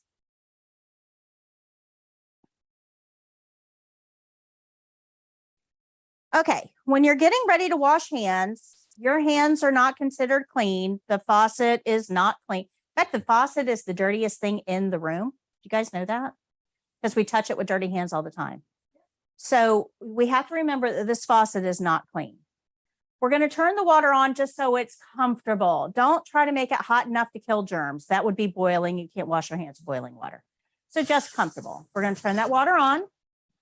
We're going to wet our hands. This is an important step. You have to wet your hands before you get soap. If you don't wet your hands before you get soap, it doesn't spread around effectively. Wet your hands first. And then you're going to get a lot of soap. A lot of soap. You are graded on bubbles. I'm not kidding. You are graded on bubbles. You're going to put your hands together and there's a clock right above the sink for the test, right above the sink. When you put your hands together, look to see where that second hand is, because you have to rub for at least 20 seconds minimum. So you're going to rub the tops of your wrists, keeping your hands over the sink, in between your fingers, in between your thumb and index finger, and the bottom of your hand by your pinky. All surfaces for at least 20 seconds. Any less and you fail. More is fine. Once I've rubbed for all those surfaces for at least 20 seconds, then I'm going to take my thumb and go down each one of my fingers to clean my cuticles. And I'm going to circle my nails on the palm of my hand to get underneath my nails. You see how much soap I have? You're graded on that. Once you've cleaned your nails, then you're going to rinse. And you don't want to touch the sink or the faucet with your clean hands. So you're going to rinse all areas. And then you're going to tap. When I tap, I'm keeping the water in the sink. This is going to be important in a minute. Then I'm going to get some paper towels, whatever I need to dry my hands, and I'm only going to dry what's clean. See how this up here is wet, but it's not clean? I don't want to touch that with the paper towels and then come back down here because I would recontaminate. So we're only going to dry what's clean. We're going to throw that away. Use a clean, dry paper towel to turn the faucet off and throw that away. Good? Questions? Okay, so let's talk about this. So a lot of us, when we wash our hands,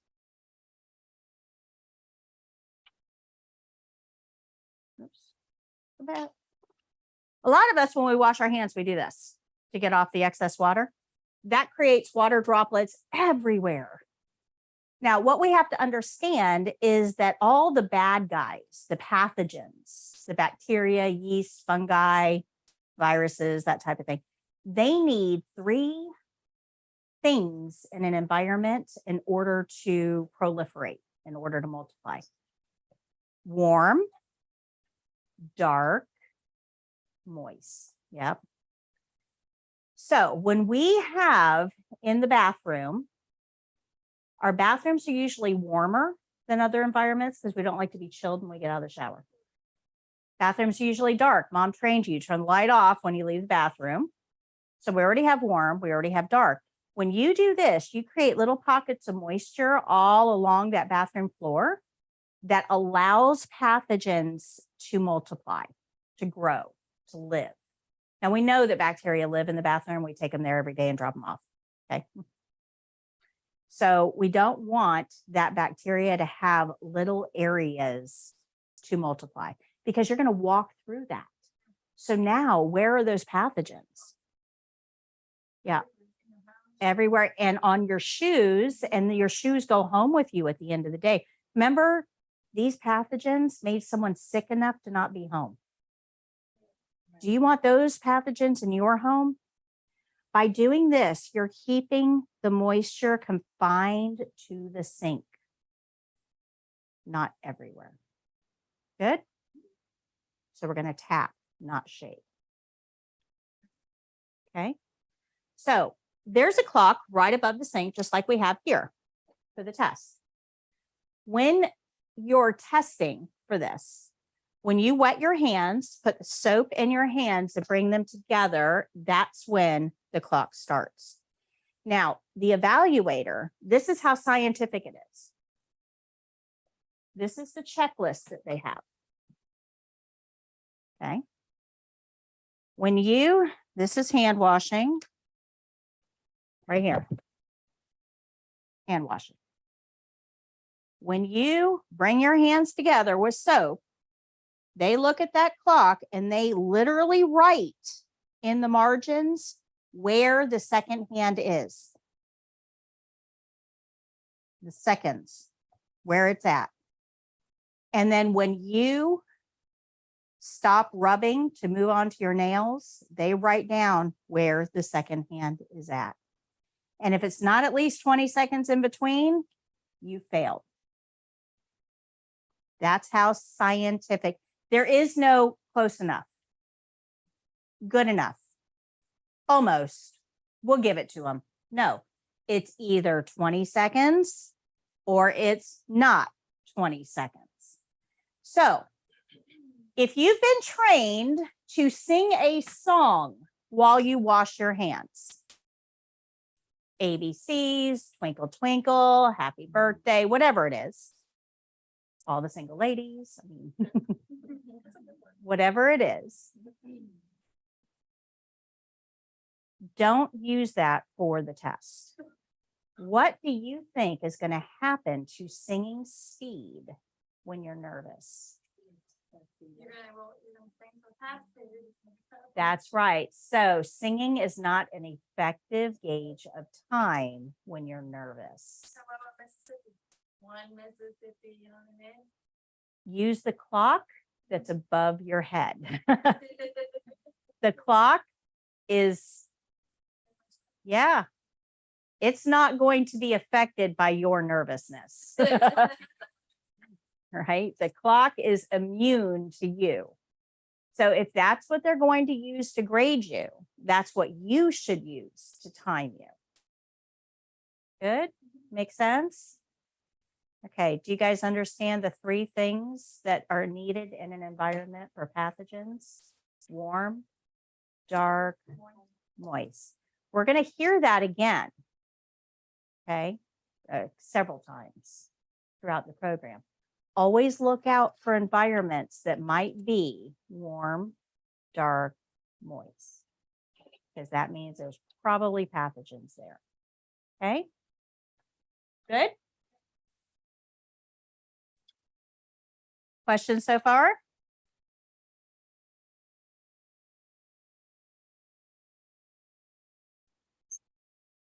We're doing really good on time.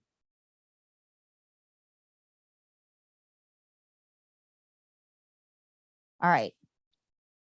So that's the opening. Let's go through it one more time.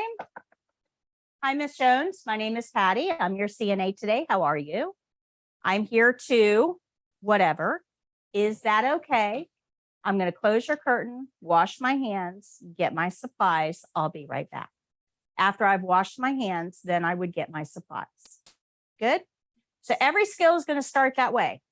Doesn't matter what it is. We now know about a quarter of every single skill.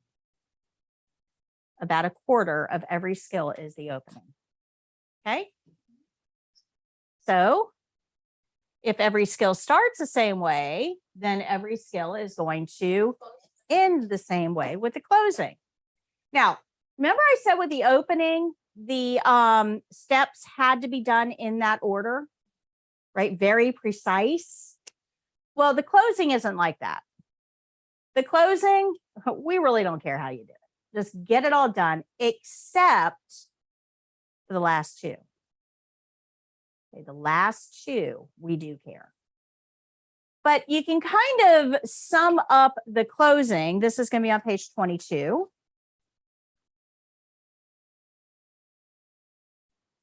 You can kind of sum up the closing into 6 C's. This is just an easy way to sum it up. You want to make sure they're in a clean environment. So look around.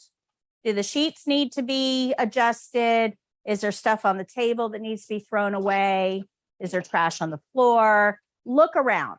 Patients rest better in a clean environment, right? So look around, make sure they're in a clean environment. You want to ask about comfort, and the test needs to hear that word. Are you comfortable? They need to hear the word. Now, Comfort is more than just physical comfort, though. Comfort is pain. It's also emotional comfort. If I took all of your phones away from you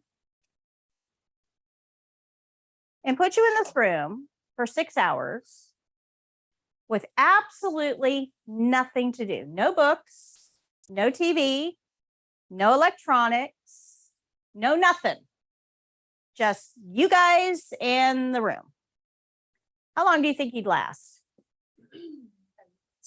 Yeah, not the whole 6 hours. No way. No way. Why is that? You get antsy, right? You need distraction, entertainment, something to do. It's not a want, it is a need. Make sense? Do you think that need goes away when somebody is sick? Okay. So when we are talking about comfort, we're also talking about emotional comfort as well. Make sure they have a source of entertainment. Can I turn the TV on? Would you like a magazine? Something, your crossword puzzle book, right? But we want to address not just physical comfort, but also emotional comfort. We can ask, do you want the head of the bed adjusted? Right? So you want to just make sure the patient is comfortable. But let me tell you something about that. So we all know that call lights are essential, right? If the patient was able to do things on their own, they would be at home. They wouldn't be here. So they have to have a call light. Well, that also means that they probably are going to need help with every little thing, right? So things you would do for yourselves, like going and getting a cup of water. It's very difficult to do that. And, they don't want you in their break room when you're a patient. So they're going to hit the call light for a cup of water. Ice. Yeah. Yeah. And then once they drink that water, their probably water in is going to have to become water out. So they're going to hit the call light so that they can go pee, right? If you've ever been in a clinical environment, they're awfully cold. So they're going to need a blanket. So they're going to hit the call light for that, or a sweater or something to warm them up. They probably are going to drop the remote on the floor at least once, and they're going to need help picking it up, right? So their call lights are going to go off over and over and over. If you ask them while you're in there, is there anything else I can get for you? You can actually stop them from using the call lights and interrupting your care with other patients. So you know that water and blankets and TV remotes are all going to be really high on the list, right? So if you're already in there, it's always a good idea to try to take care of those things before you leave. Now, if you're rushing, do you think they're going to stop and say, I got to pee? No, because they see you rushing. But do you know what? They don't have anything else to do. Have you ever had to pee and had nothing to distract you? Oh, you're going to focus on it. Oh, I got to pee. Oh, now I've really got to pee. Oh, no, I've really, really got to go. Oh, I got to go. I don't want to bother her. She was in such a hurry. I really don't want to bother, but I got to pee. Oh, no.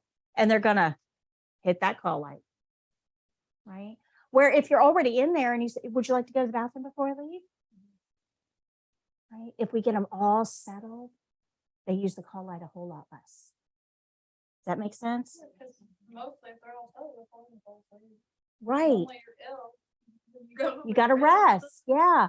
So it's super important that during the closing, we're not rushing through it, that we're taking the time to make sure all of our patients' needs are met. Okay. So clean environment, asking about comfort. We're going to open the privacy curtain because people have a need to connect with other humans. When the curtain is closed all the time, It isolates a patient, can lead to depression, isolation, withdrawal. Now, some patients, may want the curtain closed, if they're trying to rest, that's okay. But we don't want it closed all the time. And for the test, we're always going to open it. Remember I said your patients are going to get a script? There's no scripts that say, leave the curtain closed. Okay, good? So right when you get done taking care of the patient, open the curtain. Right. So now that we've opened that curtain, we've touched the curtain, what do we want to do? Wash your hands. Yeah. But when you get So you're absolutely right. So we have 6 C's, the first 4, clean environment, comfort, curtain, call light. Once we've done this for, we don't care what the order is, get them done. Nobody cares. That call light's just as dirty as that curtain, trust me. Okay.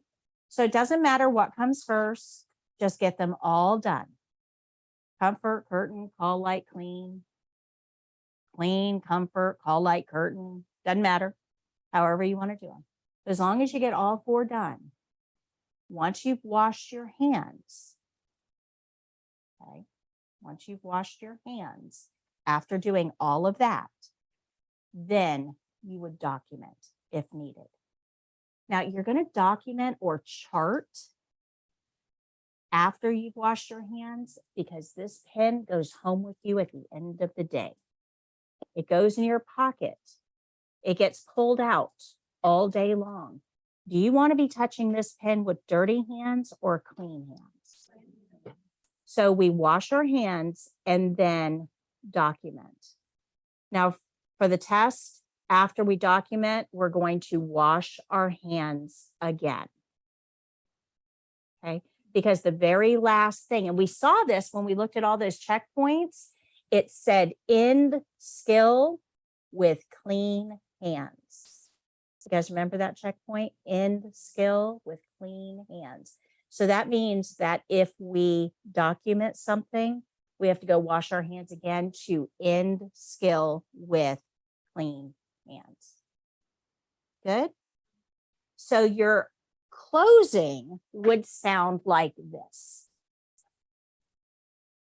Thank you very much, Miss Jones. Is there anything else I can get for you while I'm here?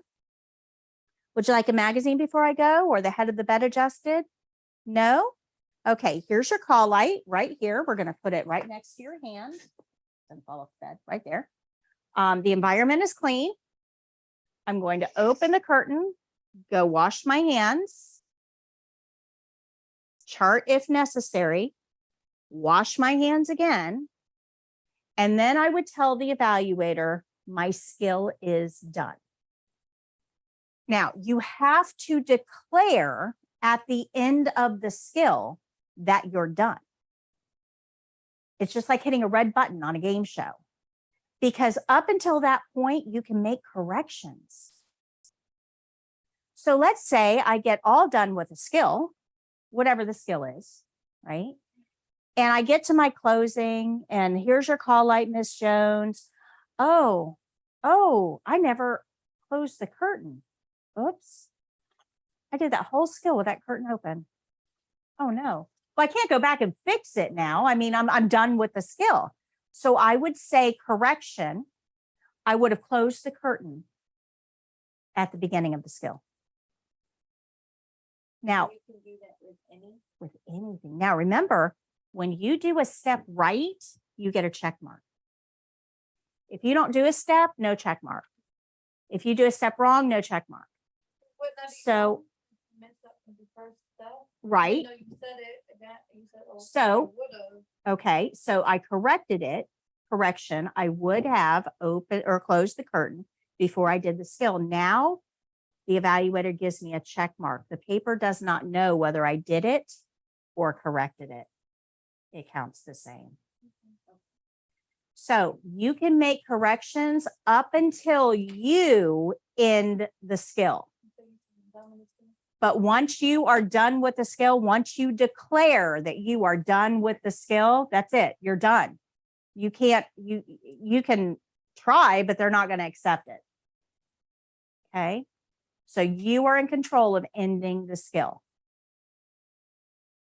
Good? Makes sense? Guys, corrections are your friends.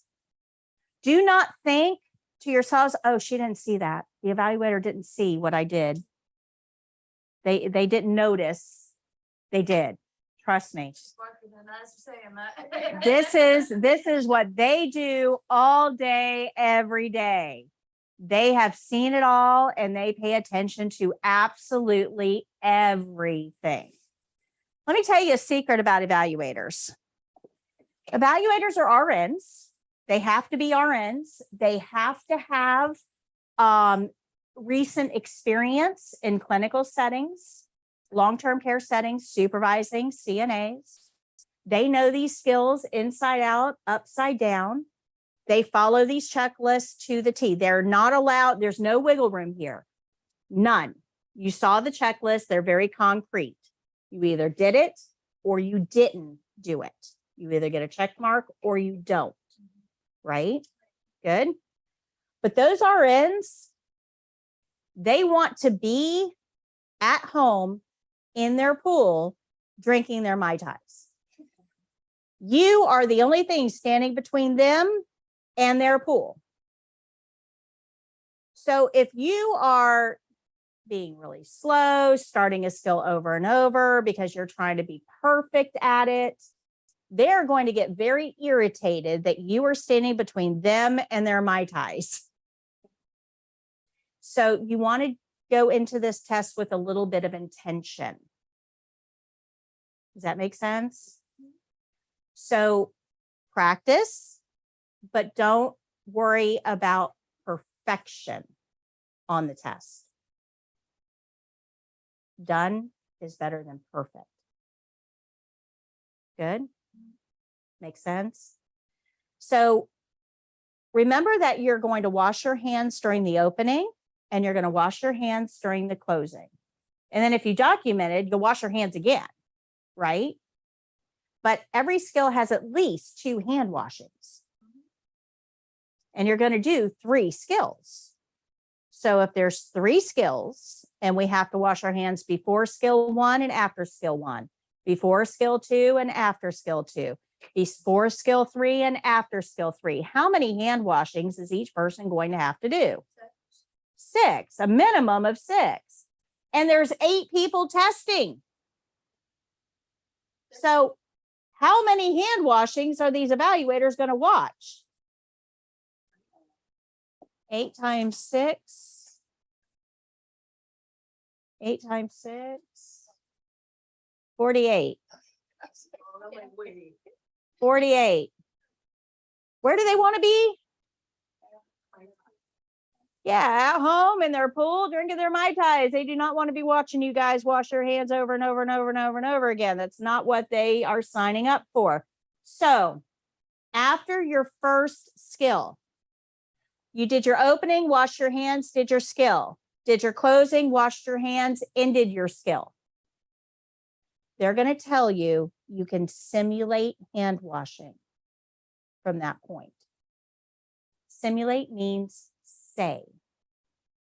So for skill 2, you're simply going to, I am washing my hands. Do you have to do that for the 20 seconds or just say that and then go on? Just say. Yep. I would wash my hands here. I have just washed my hands. Get that one time to know that you did it right. Right. They're going to check you off during the first skill. From then on, you're simply going to say when you would wash your hands. Make sense? And then at the end, do you physically wash your hands again or no? Okay. No. The beginning of the first skill and the end of the first skill, but skill 2 at the beginning and end, and skill 3 at the beginning and the end, you're going to simulate. Just say. Good. Because where do they want to be? Yeah, at home, drinking their Mai Tais in that pool. Absolutely. So remember that a lot of the things that you're going to be told about the test are geared toward getting the test done quickly to get them home. Okay. Good. Because they figure if they've watched you wash your hands twice, they don't need to see it 4 more times. All right. So corrections are our friend. All right, so let's talk about the final topic for today, and that's indirect care. So on the state exam, you are going to get a care plan set like this that has 3 skills on it. But you're actually being graded on 5 skills. So 3 they tell you about and 2 that are hidden. Well, one of the 2 is hand washing. That's graded separately, right? But the 5th skill is one that's a little bit harder to explain. It's called indirect care, and indirect care is going to be graded across all of the skills. So indirect care is, think of it like bedside manner, okay, how you treat your patients. So let me explain to you or show you, demonstrate some differences with indirect care. So I'm going to go through, I'm going to pick on you because I pick on the person in that chair. Don't take anything I say personally, okay? So I'm going to show you 2 CNAs, CNA 1 and CNA 2. You're going to tell me at the end which one you would want if you were the patient.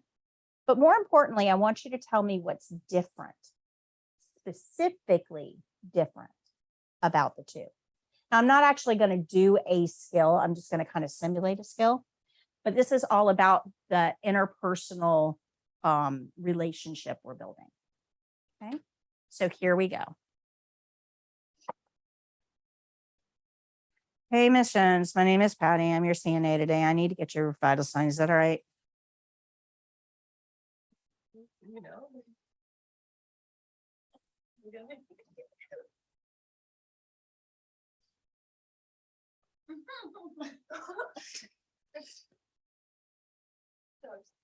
My hands are clean. Come on. Start. Stop. Is there anything else you need while I'm here? Oh, lights over there.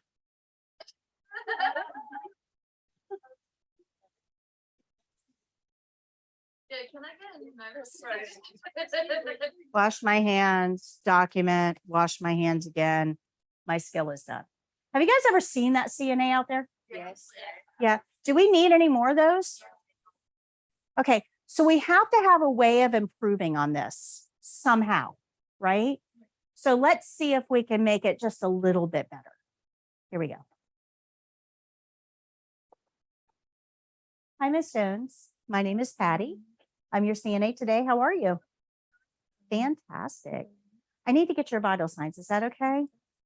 All right, I'm just going to go close your curtain, wash my hands, and I'll be right back.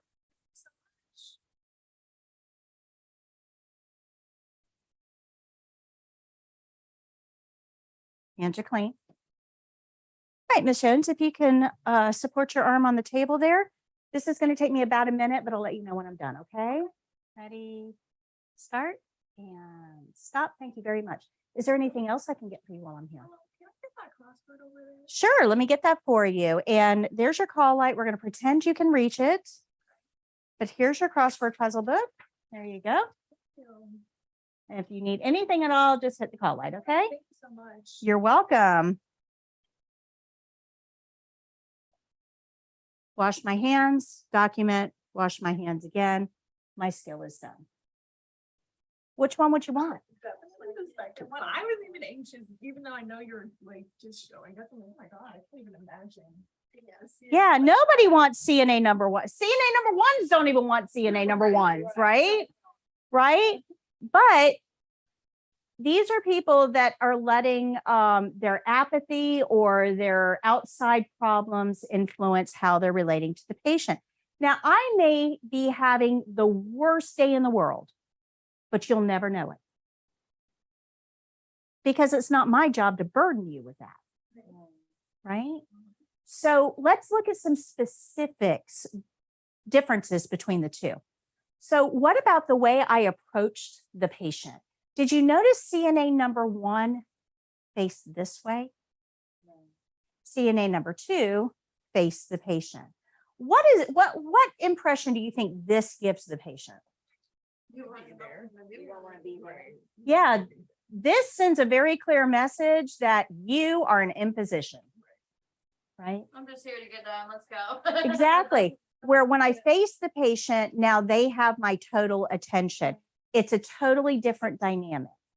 What about my facial expression? Was that different between the two? I know I look like two different people doing this. Yeah, I know. I know. So smiling, and smiling, even with a mask on, comes through in the eyes. It comes through in the tone of voice. Smiling is important. What about my rate of speech? How fast I spoke. Did you notice CNA 1 spoke super fast? If you've got somebody that has dementia or hearing or language difficulties, they're not going to be able to understand what you're saying.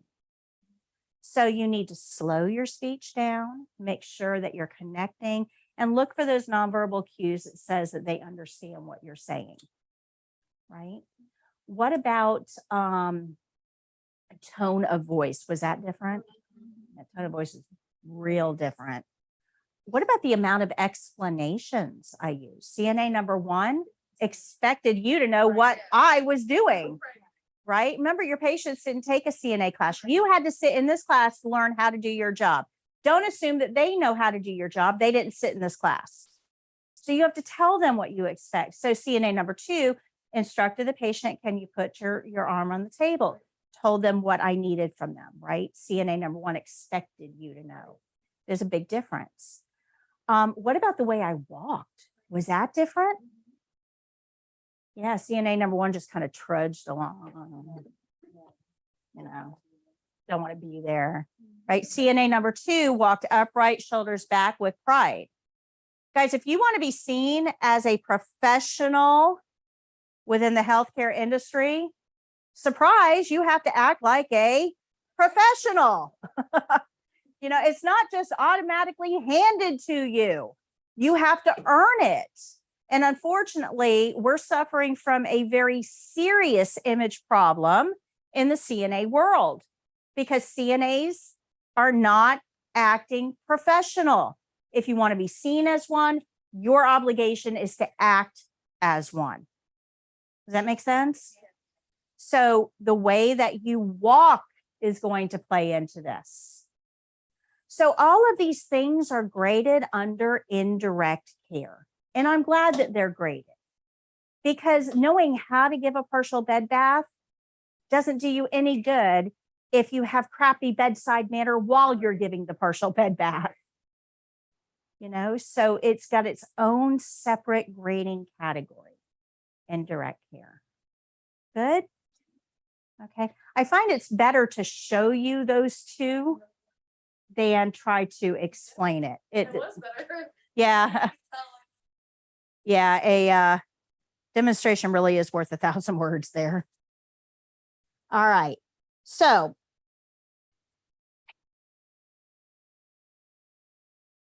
I'm going to give you a review sheet that's going to sum up everything that we went over in class today.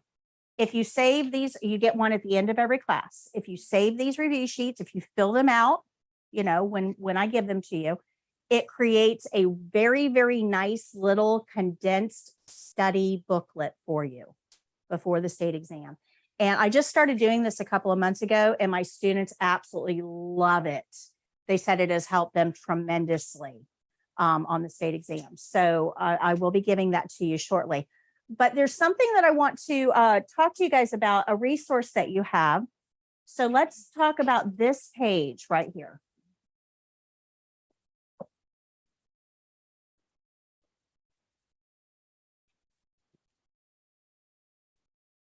I have got so many things to give you. We have got so many resources for you that if I give them all to you at the same time, you're going to get overwhelmed and you're not going to know what to do or, you know, what step comes first. So I'm going to kind of space this out little by little. You're going to get these wrap up emails that will give you some. This is going to get you started. But the very first link on there, you'll see skills demonstration videos. Now, we haven't learned any skills yet other than hand washing, but all of these videos are on my website for free. So if you go to For Your CNA/CNA skills videos, you can see me demonstrating all of the skills that we're going to learn. That's a very good review for you. Below that, it has the animated lessons. Now, you know how we learned about the opening today? I have a whole animated lesson on that. You know, the care plan video that we saw, that's an animated lesson. It's in there. Okay, so you can go back and watch that. There's one on the closing. There's one on indirect care. There's one on skill rules, on the puzzle pieces. There's all kinds of animated lessons that will help you kind of understand the theory behind what we're learning. But you also have down a little bit more, it says online CNA test prep course. All of you have access to that. You're going to be receiving an email from me today that's going to invite you to a group. Okay, that group gives you access to this online test prep course. If you go in there, you're actually going to see the first lesson is the care plan and the CNA. We did that in class today. We watched that video, but the course has a lot more in it. It's got practice questions. It's got drag and drop activities. It's got all kinds of ways for you to put into practice what you've learned. Okay, so think of what I'm doing in here as show and think of this as tell. Okay, the two go together and you have access to that. Some students wait until after graduation to get into the online course, and that's fine, but you're going to get a whole lot more out of it if you do the lessons in the online course while I'm teaching them to you. And then you can always go back and review as well, because you have access to that online course for a year. So don't think that you're using up any of your time. Okay. So this has a lot of information. It has the eBook. It has how to get some, where to go to our shop. But at the very bottom, and we'll talk about this a little bit later, we have two resources that we put on sale for you while you're enrolled in the program. So this will expire on May 24th when you graduate. But our flashcards, which, like I said, I'll talk to you a little bit more about this a little later on in the program, but these are our flashcards. They have all the principles that we talked about. They have all of the steps for the skills, and they have all of the supplies. So they're full color. I normally sell these for $19.99 because it costs me money to have these printed. I'm going to give them to you for $14.99 while you're enrolled in the program. And then we also have a practice kit that you can buy to be able to practice at home with the same materials we have in here. So those are available for you. Just kind of keep that in the back of your mind as you're going through the program. They may help you as additional study aids. They're not required. Okay, but just kind of bear in mind that they are available for you. So all of that is on that paper. And let me pass out your review sheets for today.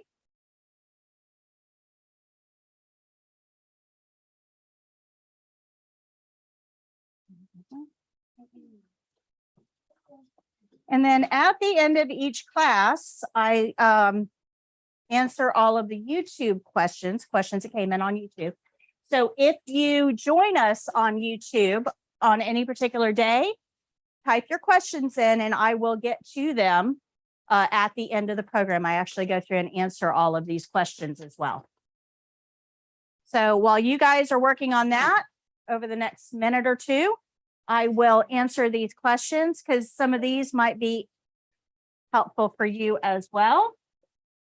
So let's see here.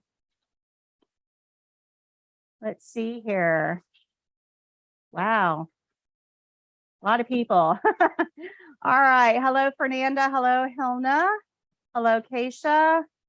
Hello, Dahlia, Latoya, Sienna, Perlene, Melissa, Erica, Tendai, sweet lunatic. That's funny.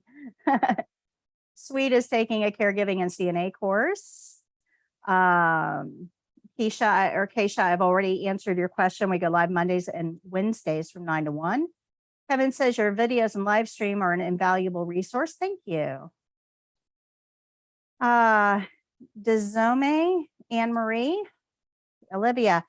Hello, can I find the course syllabus on the website? It's hard to see on the video. Yes, go to courses.foryourcna.com. The very first lesson is our live stream, and you'll see the course syllabus right there. You can also find it on our main website, foryourcna.com, under classroom training. Let's see here. Eli, taking CNA test in 5 minutes. Any advice? Follow the care plan.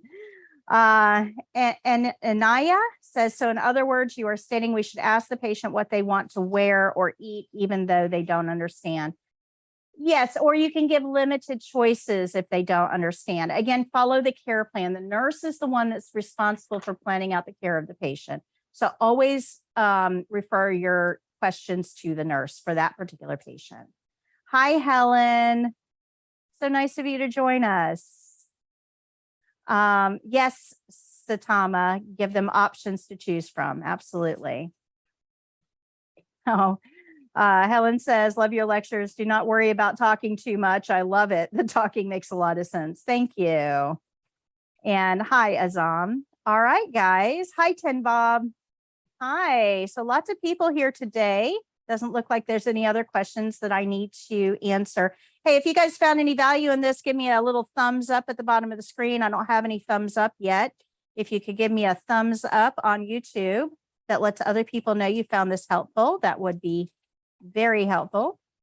And make sure you subscribe to the channel as well. Remember that we have our live game show tomorrow at 11 a.m. So live practice test game show.